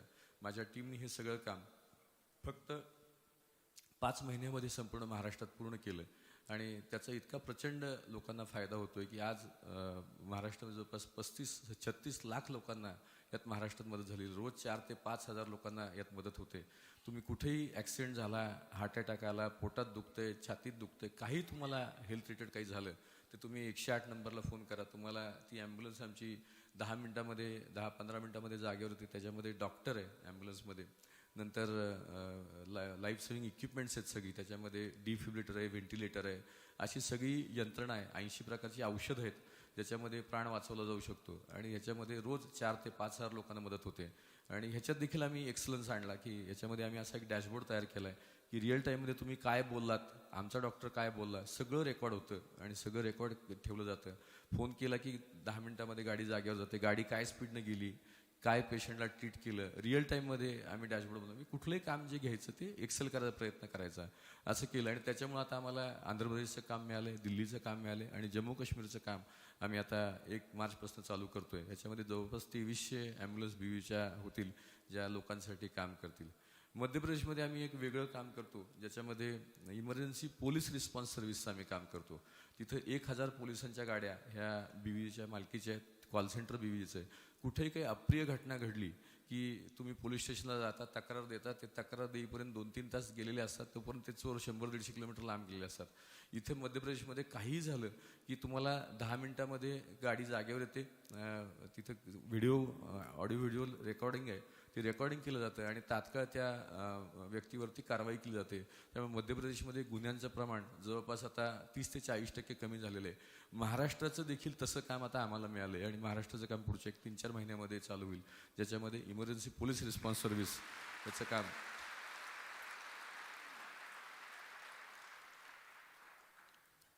हे झालं BVG इंडिया ह्या माझ्या सर्व्हिसेसच्या कंपनीचं. मी अनेक वेगवेगळे व्यवसाय करतो भारत विकासाशी निगडीत. रिन्युएबल एनर्जीमध्ये काम करतो. त्याच्यामध्ये भारतात जवळपास 200 मेगावॉटची सोलरची कामं चालू आहेत. भारताबाहेर 3 देशांमध्ये आता ही सोलरची कामं चालू आहेत. 6 वर्षापूर्वी महाराष्ट्राच्या 10वीच्या इंग्लिशच्या पुस्तकात BVGवरती धडा आला. रश्मी बन्सलचं कनेक्ट डॉट म्हणून पुस्तक आहे. त्या पुस्तकातनं महाराष्ट्र सरकारने हा धडा घेतला आणि मी 40 वर्षाचा असताना तो धडा पुस्तकात आला. मी म्हटलं आणि त्याच वेळेला वैशालीनी नवीन घर बांधलं.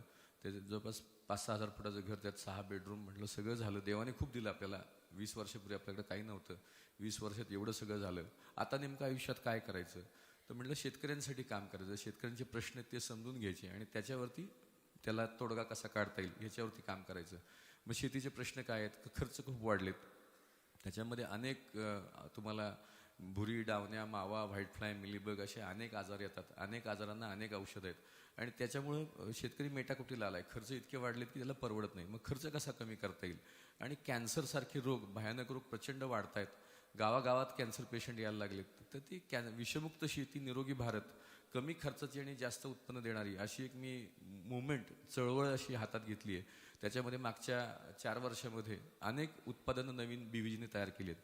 त्याच्यामध्ये BVGचं आमचं ॲग्रोसेफ हे जे अनेक किडी रोगांना एकच औषध मारतं. मी स्वतः पिऊन दाखवतो ते औषध, मग किडींच्यावरती मारतो. कीड 10 मिनिटामध्ये मरते, 11 मिनिट लागत नाही.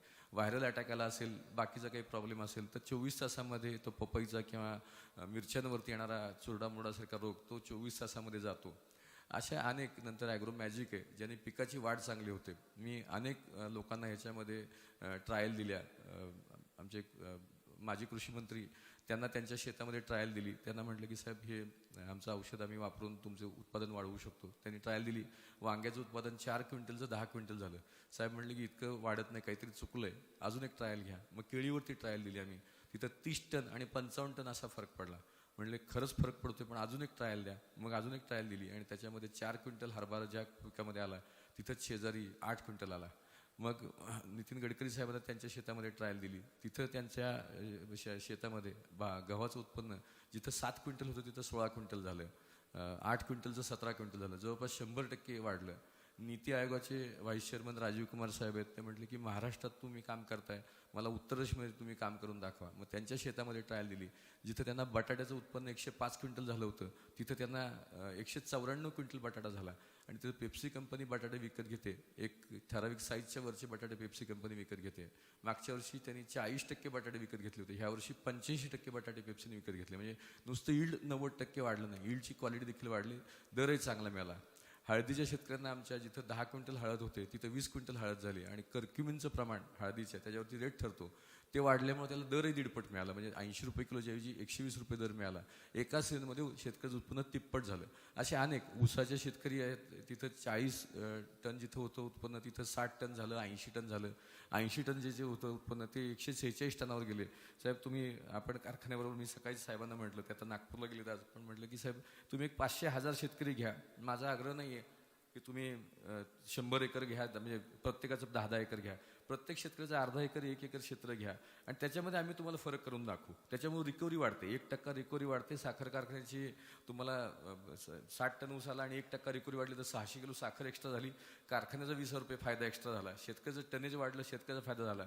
असं एक कम्प्लीट पॅकेज तयार केले. म्हणजे पाण्याची क्वालिटी खूप खराब झाली. म्हणजे आम्ही शेतीमध्ये आता कम्प्लीट BVGचं कृषी तंत्रज्ञान विकसित केलं आहे, ज्याच्यामध्ये तळागाळातल्या लोकांना कशी मदत करायची आणि त्यांना कसं वर करायचं, अपलिफ्ट कसं करायचं ह्याच्यावरती काम करतो. एक ध्यास घेतला आहे. त्याच्यामध्ये सॅटेलाईट मॅपिंग, जिओ टॅगिंग. ह्यातले तुम्ही किती जण शेतकरी आहात? सगळेजण शेतकरी आहे का? शेती असलेले, अरे फोटो काढा की कोणीतरी. हा, शेती असलेल्या लोकांचा फोटो काढा, पटकन काढ, इथून काढतात. हां. आणि आता पुढचा एक प्रश्न, आता माती परीक्षण किती लोकांनी केलं आहे? वडिलांनी माती परीक्षण केलं माहिती आहे. ह्यात हे बघा, हे फोटो काढायचा. आणि नंतर एक फोटो घ्या, पाणी परीक्षण केलंय, वडिलांनी पाणी तपासलंय शेतीतलं. आता 1 2 3 4 5 आणि मागं 2 7 8 लोकांनी पाणी परीक्षण केलं. भारतीय शेतीची ही सगळ्यात मोठी अडचण आहे. आपण माती परीक्षण कधी करत नाही, पाणी परीक्षण करत नाही. 100% शेतकऱ्याची मुलं आहेत, 90% शेतकऱ्याची मुलं आहेत. त्यांनी पाणी परीक्षण केलं नाही, माती परीक्षण केलं नाही. मी म्हणतो की तुम्हाला आजारी पडला तर मेडिकलच्या दुकानात जाऊन सांगता का हो तुम्ही, ह्या पिवळ्या गोळ्या द्या, ह्या लाल गोळ्या द्या? प्रिस्क्रिप्शन घेऊन जाता, डॉक्टर सांगतो तुला तपासलंय, तुला हे कमी पडलंय म्हणून ते औषध घ्यायचं. मित्रांनो, हीच गरज आहे. म्हणजे तुम्ही तुमच्या घराच्यांना, आईवडिलांना एज्युकेट करायची गरज आहे की आज आपली पिकं घेतो, त्या पिकानुसार न्यूट्रियनच्या रिक्वायरमेंट बदलतात. 18 घटक मातीचे तपासणं गरजेचं असतं. 18 घटक. आम्ही माती परीक्षणच करत नाही. आम्हाला मागं कोणीतरी सांगितलं हरित क्रांतीच्या वेळेला की तुम्ही युरिया टाका, आणि युरिया टाकतो आम्ही. पूर्वी 1 किलो युरिया टाकला की 4 किलो धान्य यायचं. आता 4 किलो युरिया टाकला की 1 किलो धान्य येतं. अतिरेकी पेस्टिसाईडच्या वापरामुळे माणसं खराब व्हायला लागली, जमिनी खराब व्हायला लागल्यात, पोरोसिटी जायला लागली आहे. आज सांगली जिल्ह्यामध्ये 25 ते 30 हजार एकर जमीन अशी आहे की जिथं 1980 साली 60 ते 80 टन ऊस यायचा. आज तिथं गवताचं पातळ उगवत नाही. ह्या भागामध्ये आम्ही पाणी परीक्षण केलं मागं एकदा. बहुतेक ठिकाणी हार्ड वॉटर आहे, त्याचे हे वाढलं आहे. त्याला दुरुस्त करायचं यंत्र आहे आपल्याकडे. क्षार वाढलेत जमिनीमध्ये, कारण बोरवेलचं पाणी 300 फूट 400 फूट खालनं तुम्ही घेता, ते पाणी जमिनीला टाकता, त्यातनं क्षार येतात. जमिनीची पोरॉसिटी जी आहे, जमिनीची श्वासोश्वास करायची जी यंत्रणा आहे ती बंद होते आणि हळूहळू ती जमीन कडक कडक होत जाते. तर हे जर टाळायचं असेल तर मी वॉटर कंडिशनर तयार केलं आहे आणि अनेक म्हणजे कार्बन प्लस नावाचं औषध तयार केलं. ते ऑर्गॅनिक कार्बन वाढवतं.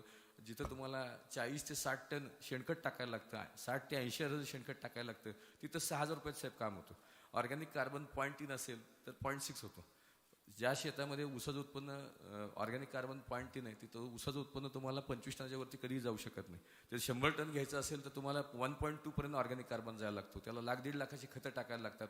ती टाकायला पैसे नसतात आपल्याकडं. आम्ही त्याला खूप कॉस्ट इफेक्टिव्ह, म्हणजे माझ्या कुठल्याही कामामध्ये मी कॉस्ट इफेक्टिव्हनेस बघतो, इफेक्टिव्हनेस बघतो की लोकांचं काम अतिशय चांगल्या पद्धतीनं उत्तम रीतीनं कसं होईल, खर्च कसे कमी होतील आणि उत्पन्न कसं वाढेल ह्याच्यावरती पूर्ण तंत्रज्ञान विकसित केलं आहे. साहेबांनी सांगितलं मला आज सकाळी की आपण एक लवकरात लवकर निर्णय घेऊ आणि म्हणजे 500 शेतकरी आणि एकच एकर, म्हणजे त्याचं 10 एकर ऊस असेल तर 10 एकर नको, 1च एकर घ्या, अर्धाच एकर घ्या. माझा काही आग्रह नाही की तुम्ही सगळं मी सांगतो तसं ऐका, पण एक रिव्होल्युशन आपण याच्यामध्ये करू शकू. ग्रामीण भागामध्ये इथं दुग्ध व्यवसाय खूप चांगला आहे. मॅडम, तुमच्या साहेबांना मी मागे भेटलो होतो, तुम्ही डेअरी बघतात साहेब, तर त्यांना म्हटलं की आम्ही भाकड जनावरं खूप आहेत ग्रामीण भागामध्ये. एक गाय किंवा एक म्हैस सांभाळायला तुम्हाला 200 रुपये खर्च येतो रोजचा. महिन्याचा खर्च 6,000, वर्षाचा सण 75,000.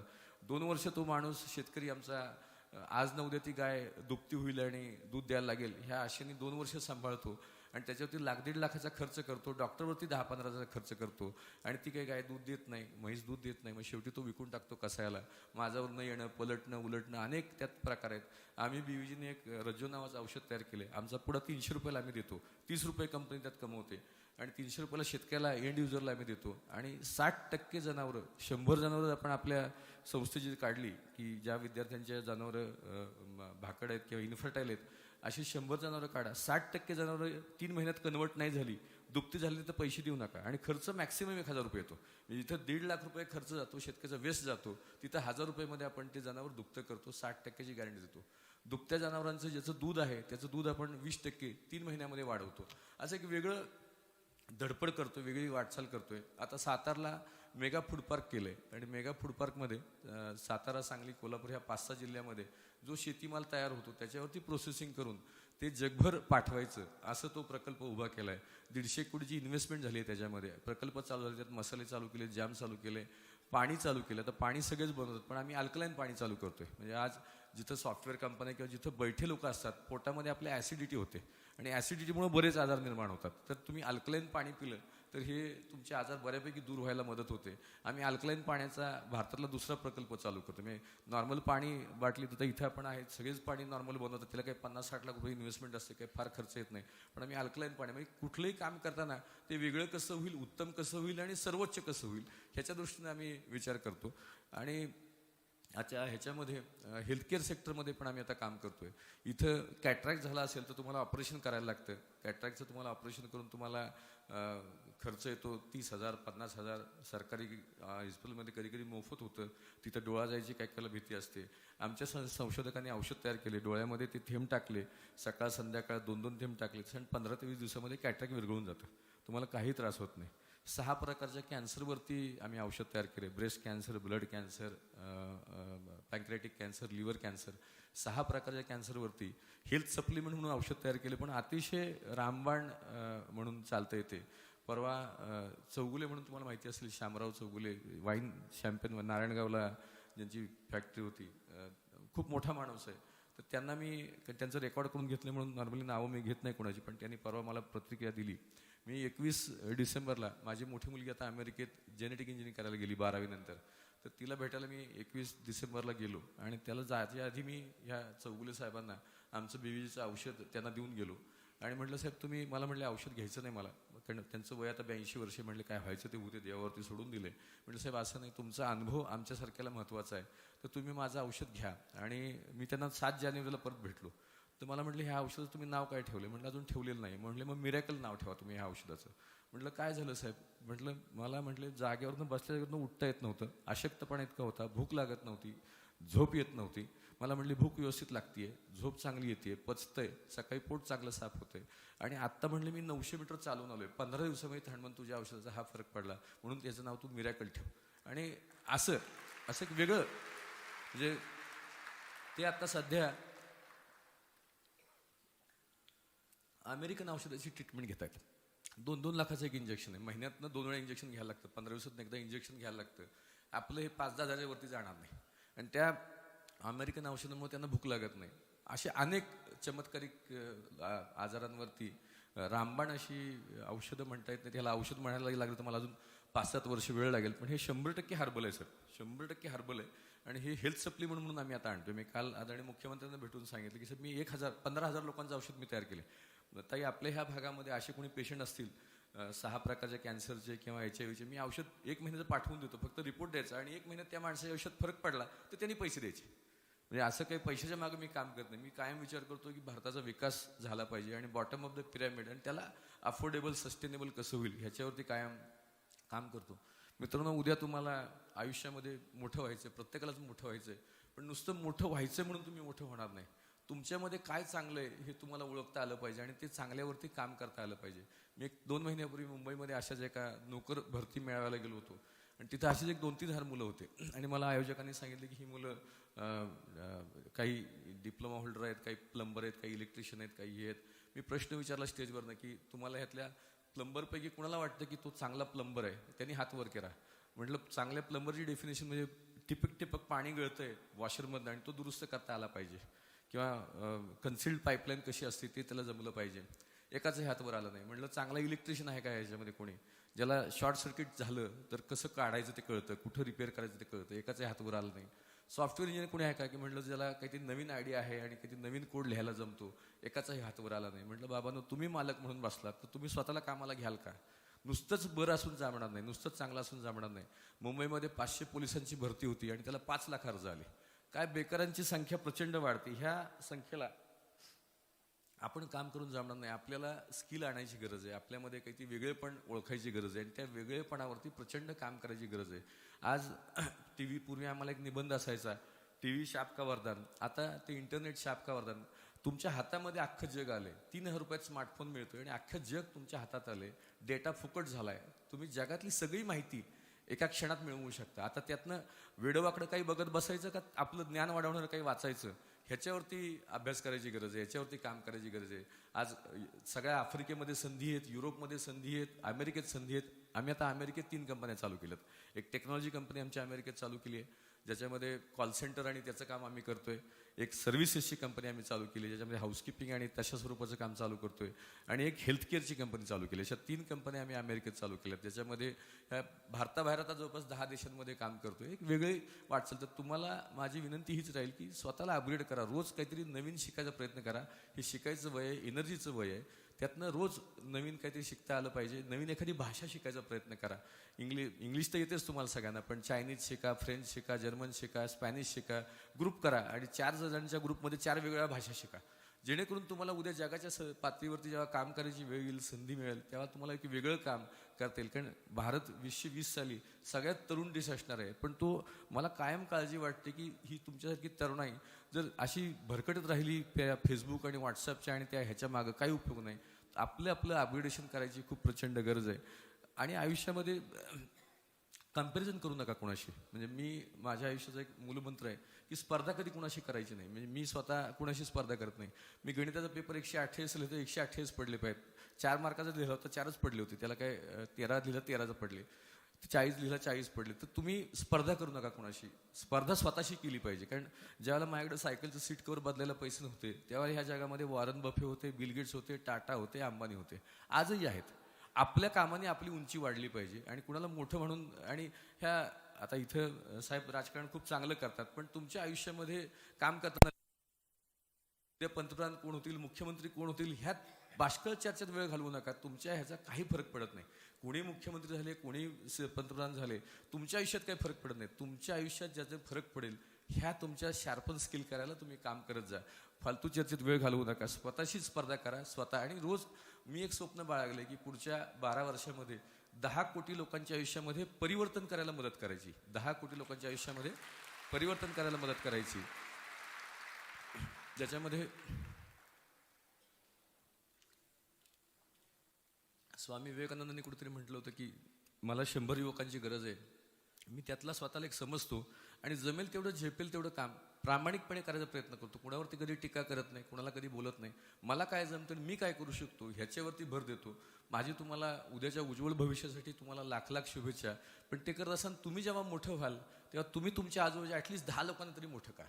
तुमच्या जवळचे तुमचे मित्र असतील, तुमचे नातेवाईक असतील, कुटुंबीय असतील, अगदी तुमचा ड्रायव्हर असेल, कुक असेल, घरात भांडी घासणारी बाई असेल, कुणी असेल, त्याच्यावरती काम करा. आता आम्ही एक BVG फाउंडेशन नावाचा वेगळी एक आम्ही संस्था काढली आहे सोशल हे करण्यासाठी. त्याच्यामध्ये आम्ही ध्येय काय ठेवलं की शेतकऱ्याचा उत्पादन खर्च कमी करायचा आणि उत्पन्न दुप्पट करायचं आणि 1 वर्षामध्ये दुप्पट करायचा प्रयत्न करायचा. मॅक्सिमम 2 वर्ष लागतील.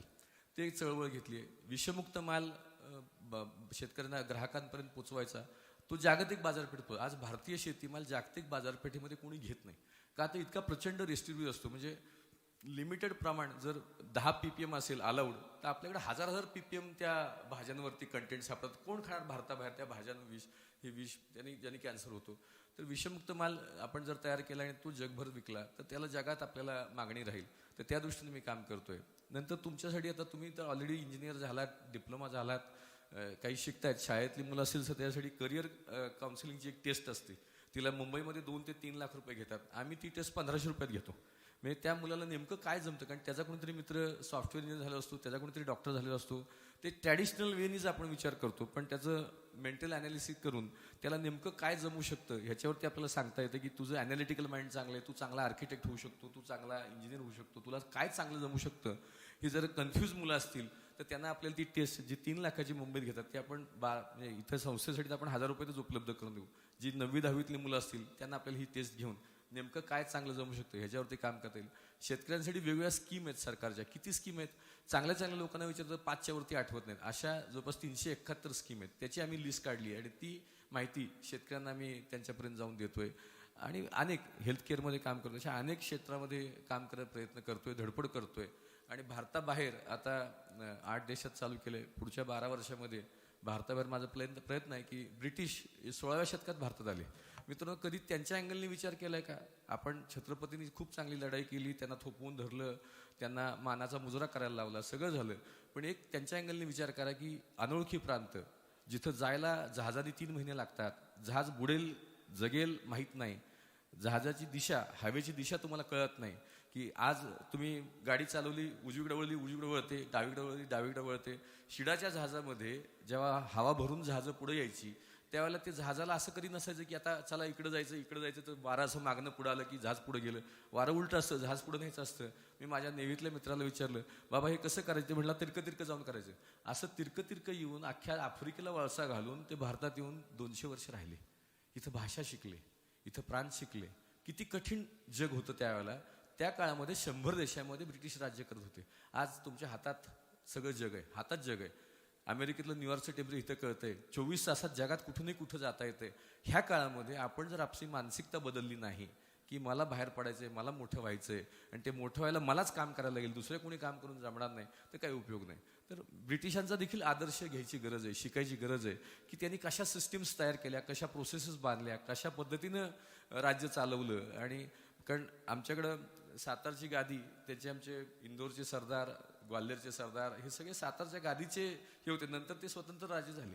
तर ते न होण्यासाठी कुठल्याही व्हायसरायांनी कधी डिक्लेअर केलं नाही राणी तुझा माझा संबंध संपला आणि मी वेगळा तू वेगळा, असं कधी झालं नाही. काय सिस्टीम्स केल्या असतील त्या काळामध्ये, काय प्रोसेसेस केल्या असतील, ह्या शिकायची गरज आहे. आणि आजच्या काळामध्ये प्रचंड ज्ञान तुमच्या हातात अवेलेबल आहे. त्या ज्ञानाचा प्रचंड वापर करा. तुम्हाला खरंच उज्ज्वल भविष्यासाठी साहेबांनी खूप चांगलं काम केलं, मॅडम खूप चांगलं काम करतायत. आपण सगळेच एक वेगळा विचार घेऊन काम करताय. तुमच्या उज्ज्वल भवितव्यासाठी माझ्या लाख लाख शुभेच्छा. मी कायम विचार हाच म्हणतो सगळ्यात शेवटी की सक्षम समाजासाठी, समर्थ भारतासाठी जमेल तेवढं झेपेल तेवढं काम प्रामाणिकपणे करायचा प्रयत्न करू. आणि एक व्हिजन मिशन ठेवलं की 10 कोटी लोकांच्या आयुष्यामध्ये परिवर्तन करायला मदत करायची. यातल्या तुमच्यातल्या कुणाला BVG बरोबर काम करायचं असेल, भारताबाहेर काम करायचं असेल, यू आर मोस्ट वेलकम. असे जर काही मुलं असतील तुमच्याकडं ज्यांना भारतात काम करायचं, भारताबाहेर काम करायचं, आम्ही आता कुवेतला काम चालू करतोय, कतारला काम चालू करतोय, झिम्बाब्वेत चालू केलंय, कंबोडियात चालू केलंय, व्हिएतनाममध्ये केलंय, अमेरिकेत चालू केलंय, भारताबाहेर मित्रांनो सगळं शक्य आहे. म्हणजे 6वी जाईपर्यंत घरात लाईट नव्हती, 10वी जाईपर्यंत 10 बाय 10च्या फुटीत राहत होतो. तिथपासून सगळं शक्य. फक्त तुम्ही काय आदर्श ठेवता आणि स्वतःला कसं घडवता ह्याच्यावरती सगळं अवलंबून आहे. मन आणि त्याची शक्ती पुस्तक ठेवा. मनात प्रचंड ताकद आहे. बाहेरच्याच इथं फालतू गोष्टींच्या ज्या ह्याच्यामध्ये पडू नका. ही वयानुसार येणारी जी आकर्षण असतं ती तात्विक असतात, तात्कालीन असतात. त्यात अडकलं तर अडकून पडाल आणि पुढं काही होणार नाही. तर तुमच्या उज्ज्वल भविष्याला माझ्या लाख लाख शुभेच्छा. मॅडम, तुम्ही आम्हाला बोलायची संधी दिली त्याबद्दल तुमचे मनापासून आभार. धन्यवाद.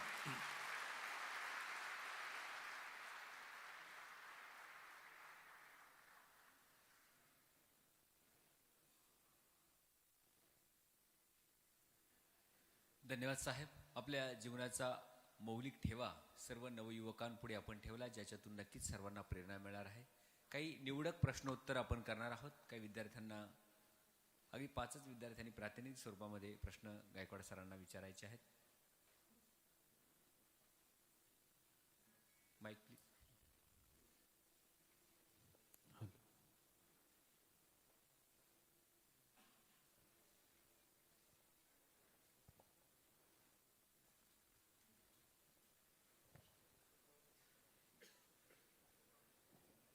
सोप्या भाषेत ज्यांना विचारायचं आहे त्यांनी वरबोट करून उभं राहायचं आहे.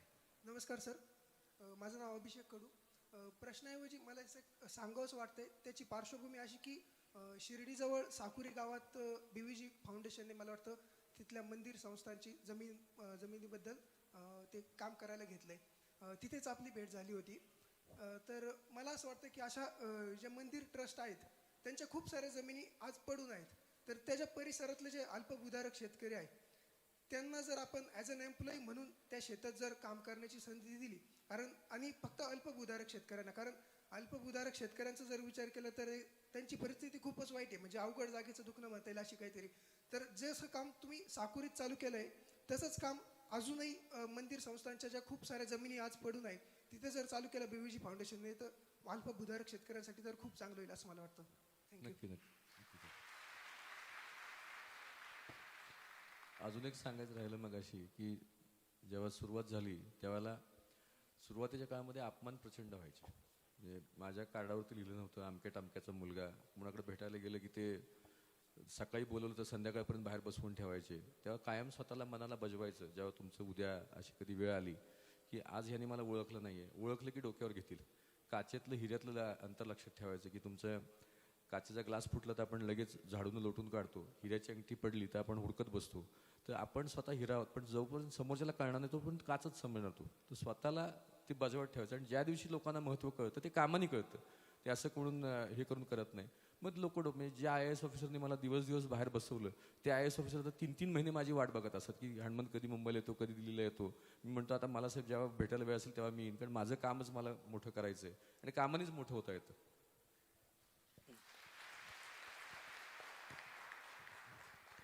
सर, माझं नाव निलेश वडितके.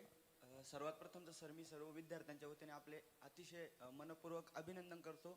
सर थँक्यू बोलतो, कारण आपण इतक्या आत्मीयतेने आम्हाला हे ज्ञान दिलं त्याबद्दल खरंच आपले थँक्यू. जेवढे बोलावे तेवढे कमी. सर माझा क्वेश्चन आहे सर, बऱ्याचशा वेळेस विद्यार्थी यशाच्या मागं पळतात आणि आयुष्यात म्हणजे यशाच्या पाठीमागं पळत असतात, पण काही वेळेस त्यांना फेल्युअर येतं. त्यावेळेस त्या फेल्युअर येणाऱ्या विद्यार्थ्यांसाठी सर तुमचा संदेश काय राहील? नाही, फेल्युअर आलं की शिकायचं त्यातनं. मलाही फेल्युअर आले, त्यातनं काही अडचण येत नाही. म्हणजे यश ते म्हणतात ना की IAS ची मुलं जी तयारी करतात ती IAS होतात, जी होत नाही ती क्लासेस काढतात. त्याला काळजी करायचं नाही, चांगलं काम करत राहायचं रोज.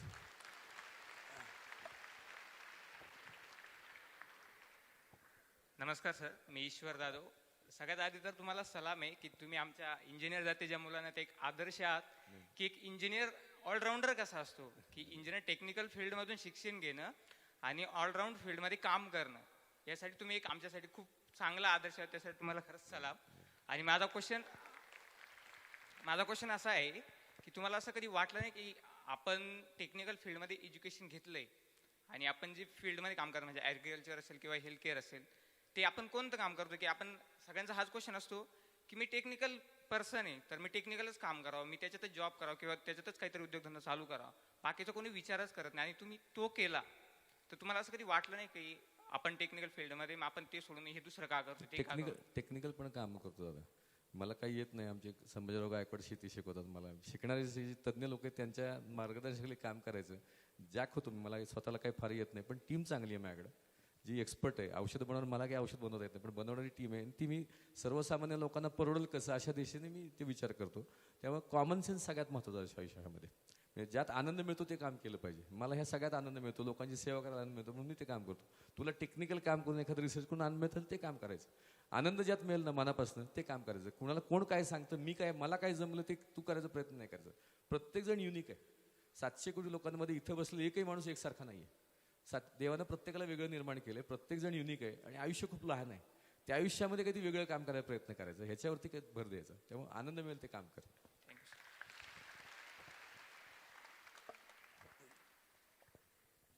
सर माझं नाव प्रतीक गोयल आहे. सगळ्यांकडून तुम्हाला आधी खूप खूप धन्यवाद. सर माझा क्वेश्चन असा आहे, जर तुम्हाला जी चांगली टीम भेटली त्यामुळे तुम्ही इतके पुढे गेलेत, जर तुम्हाला जर अशी टीम नसती भेटली तर तुम्ही कोणत्या फील्डमध्ये करिअर केलं असतं तुमचं? नाही असं होतच नाही दादा. टीम प्रत्येक ठिकाणी चांगली मिळाली. टीम हुडकायला लागते. टीम अशी आगाळात पडत नाही. चांगली माणसं जर तुम्हाला भेटतात. अशी माणसं भेटली नसती तर तुम्ही स्वतःला कसं इम्प्रूव्ह केलं असतं असं स्वतः? नाही तसं मग मी तेलकोचं इंजिनियर म्हणून काम करत बसलो असतो, काहीतरी करत बसलो असतो. आणि तुमच्या रेग्युलर असे डेली लाईफ मध्ये काय काय चॅलेंजेस फोकस करतात, म्हणजे तुम्ही काय काय फेस करतात? रोजच लढाई असते. लढाईचे स्वरूप बदलतं. वेगवेगळ्या लढाया रोज असतात. फक्त लेवल बदलत जात. तरी तुम्ही काही सांगू शकता का सर असं? म्हणजे तुमच्या आज सकाळी उठल्यानंतर एखादा गोल असतो, आज माझ्यासाठी हे करायचं, तर तुमच्या अशा मनात डोक्यात वगैरे काही येतं का? गोल एक ठरलेला आहे ना, 10 कोटी लोकांच्या आयुष्यामध्ये परिवर्तन करायचं. हा गोल ठरला. Thank you sir.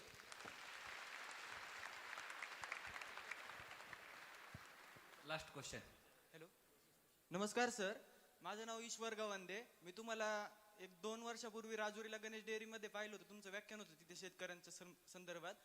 तिथे भाकड जनावरांविषयी तुम्ही माहिती दिली. त्या माहितीमुळे तिथे त्या परिसरामध्ये खूप बदल झाला. त्याच्याबद्दल मी त्या परिसराच्या वतीने तुमचे आभार मानतो सर. सर्व शेतकऱ्यांच्या समस्या तुमच्यापासून सोडवल्या. परत मी सर तुम्हाला एकच मागणी करतो. तुम्ही जसं मगाशी सांगितलं की माती परीक्षण केंद्र हे जनजागृती कशी झाली पाहिजे, अशी काहीतरी आपण राबवलं पाहिजे. शेतकऱ्यांनी सर्व केलं पाहिजे. जशी 108 नंबरची तुम्ही ॲम्ब्युलन्स सेवा सुरू केली. आज कोणालाही विचारलं, बारीक मुलाला जरी विचारलं इथं ॲक्सिडेंट झाले तर काय केलं पाहिजे, तो सांगतो 108 नंबर दाबला पाहिजे, ॲम्ब्युलन्स येते त्या ठिकाणी. तर माती परीक्षण केंद्र किंवा testing, soil testing, water testing याच्यासाठी काय जनजागृती करू शकता तुम्ही सर? इथे आता तुमच्या संस्थेच्या माध्यमातून आम्ही एक लॅब काढली आहे पुण्यामध्ये, जिथे 700 रुपयामध्ये माती आणि पाणी परीक्षण, ज्याला बाहेर 3000 रुपये खर्च येतो, ते आपण 700 रुपयात करून देतो. तुमचे सॅम्पल आले तर आपण करता येईल. हो, धन्यवाद सर. बस. नमस्कार सर, मी सूरज चित्रे. असं म्हटलं जातं की सर मराठी माणूस हा व्यवसाय करूच शकत नाही. म्हणजे खूप सारे असे असतात की बोलतात की मराठी माणसाकडे व्यवसायाकडे स्किलच नाही. पण तुम्ही जे असं उंच शिखर गाठले त्याबद्दल तुम्हाला सलाम. पण तुम्ही आम्हाला असं मोटिवेट करा की इथे बसणाऱ्या प्रत्येक जणाला वाटलं पाहिजे की आम्ही पण तुमच्यासारखंच काहीतरी व्यवसाय करून. मगाशी सांगितलं कंपॅरिझन करायची नाही. तुला काय चांगलं जमतं ते बघ. तुला चांगलं सॉफ्टवेअर लिहिता येतं तर सॉफ्टवेअर लिहि. तुला चांगलं म्हणजे मला केस कापायला किती खर्च येतो? 100 रुपये. इथं गेलं कटिंग सलूनमध्ये 50-100. मला मुंबईमध्ये एक व्यक्ती माहिती आहे जी 12,000 रुपये घेते आणि पुढच्या 3-3 महिन्याचे अपॉइंटमेंट फिक्स आहेत. 12,000 रुपये केस कापायला.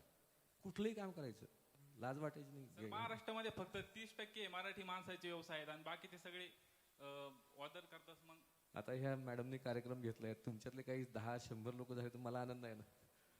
थँक्यू. धन्यवाद सर. आपण आमच्या विद्यार्थ्यांशी मनमोकळा संवाद साधला. आजच्या या सुंदर कार्यक्रमाचा आभार प्रदान करण्यासाठी अभियांत्रिकी महाविद्यालयाचे उपप्राचार्य मिश्रा सरांना विनंती आहे की सर आपण आभार प्रदर्शन करावं.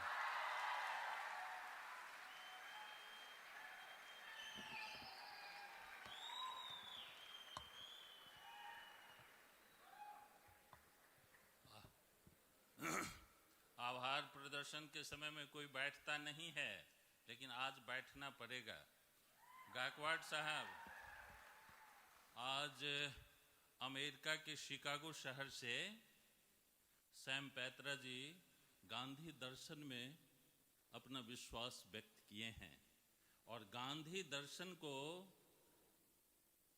उत्कर्ष पर ले जाने के लिए अगर हिंदुस्तान की मिट्टी में किसी एक व्यक्ति का जन्म हुआ है तो स्वच्छता अभियान की शुरुआत जो आप किए हैं उसी में गांधी दर्शन का समर्शन है. आज ये दोनों प्रोग्राम जो है कल के प्रोग्राम के साथ इसका लिंक आ गया है. हम on behalf of the Medha 2019, that is the dream of Rajvardhan Thorat, who is doing the MS in the America, आप हम सबों के बीच में आए और हमारे लड़कों में आपने इतनी ऊर्जा प्रस्तुत किया है, इसके लिए हम आपके शुक्रगुजार हैं. और 7 समुद्र दूर सैम पैत्रा जी बैठे हुए हैं, संगमनेर की इस धरती से उनको भी पैगाम भेज रहे हैं कि हिंदुस्तान के हर हाथ में काम देने का संकल्प आपने इस प्रांगण में लिया है. इसके लिए तहे दिल से हम सभी आपके प्रति अभिवादन करते हैं और आभार व्यक्त करते हैं. लास्ट में पीवीजी ग्रुप के लिए एक ही चीज बोलना है, जो माँ और पिताजी पूर्व गुरंग सर्वत्र पूज्यते पितृवंशो निरर्थक, आपके पूर्वज जो आपका नाम, आपके माँ और पिताजी जो आपका नाम हनुमंत राव रखे हैं, नाम की सार्थकता आज हो गई. और नाम की सार्थकता है इनके नाम की विवेचना संस्कृत में है, अतुलित बलधामम हेम शैलावदेहम धनुजवन कृषाणु ज्ञानानि नामृगण्यम सकल गुण निधानम बानरा नाम देशम रघुपति प्रिय भक्तम बात जातम नवामि. स्वच्छता अभियान जो हिंदुस्तान का सपना है उसको आप साकार कर रहे हैं. इसलिए आपके माताजी और पिताजी को हम लोग अभिवादन करते हैं कि आपका नाम हनुमंत राव रखे. On behalf of everybody, we are very thankful to the respected all the trustee. We are very thankful to Bala Sahab Thorat Sahab, Dr. Sudhir Ji Tambe, and all the faculty members from all the 10 institute and all the daffodils which is in front of me. Are very thankful to you for all the press and media and electronic media. और आप हमारे principal साहब को, हमारे CE साहब को वचन दे के जाइए sir कि हमारे कम से कम 200 नौजवान को आप रोजी और रोटी दीजिए. आपकी प्रगति सर्वोत्तर. इन्हीं शब्दों के साथ जय हिंद, जय महाराष्ट्र. या कार्यक्रमाची सांगता वंदे मातरम आपण करणार आहोत. सर्वांनी जागेवरती उभं राहायचं आहे.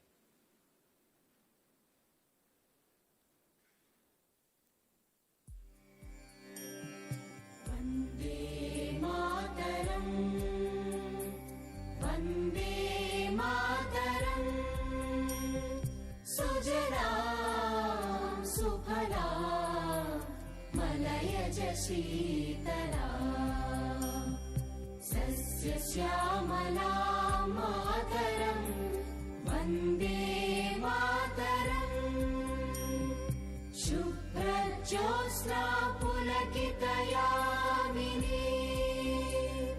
पुल्लकुसुमित द्रुमदलशोभिनी सुहासिनी सुमधुरभाषिणी सुखदां वरदां मातरं वन्दे मातरम्. वन्दे मातरम्. जय हिंद. सर्वांसाठी आजचा संध्याकाळचा कार्यक्रम जो आहे आपल्याच महाविद्यालयातील KG to PG 260 विद्यार्थ्यांनी केलेला जाणता राजा महानाट्य आपल्या सगळ्यांना पाहायचं आहे. 6 वाजता 5 वाजता डीजे मिक्स सुरू होणार आहे. सर्वांनी वेळेत हजर राहायचं आहे. सर्वांचं पुन्हा एकदा धन्यवाद.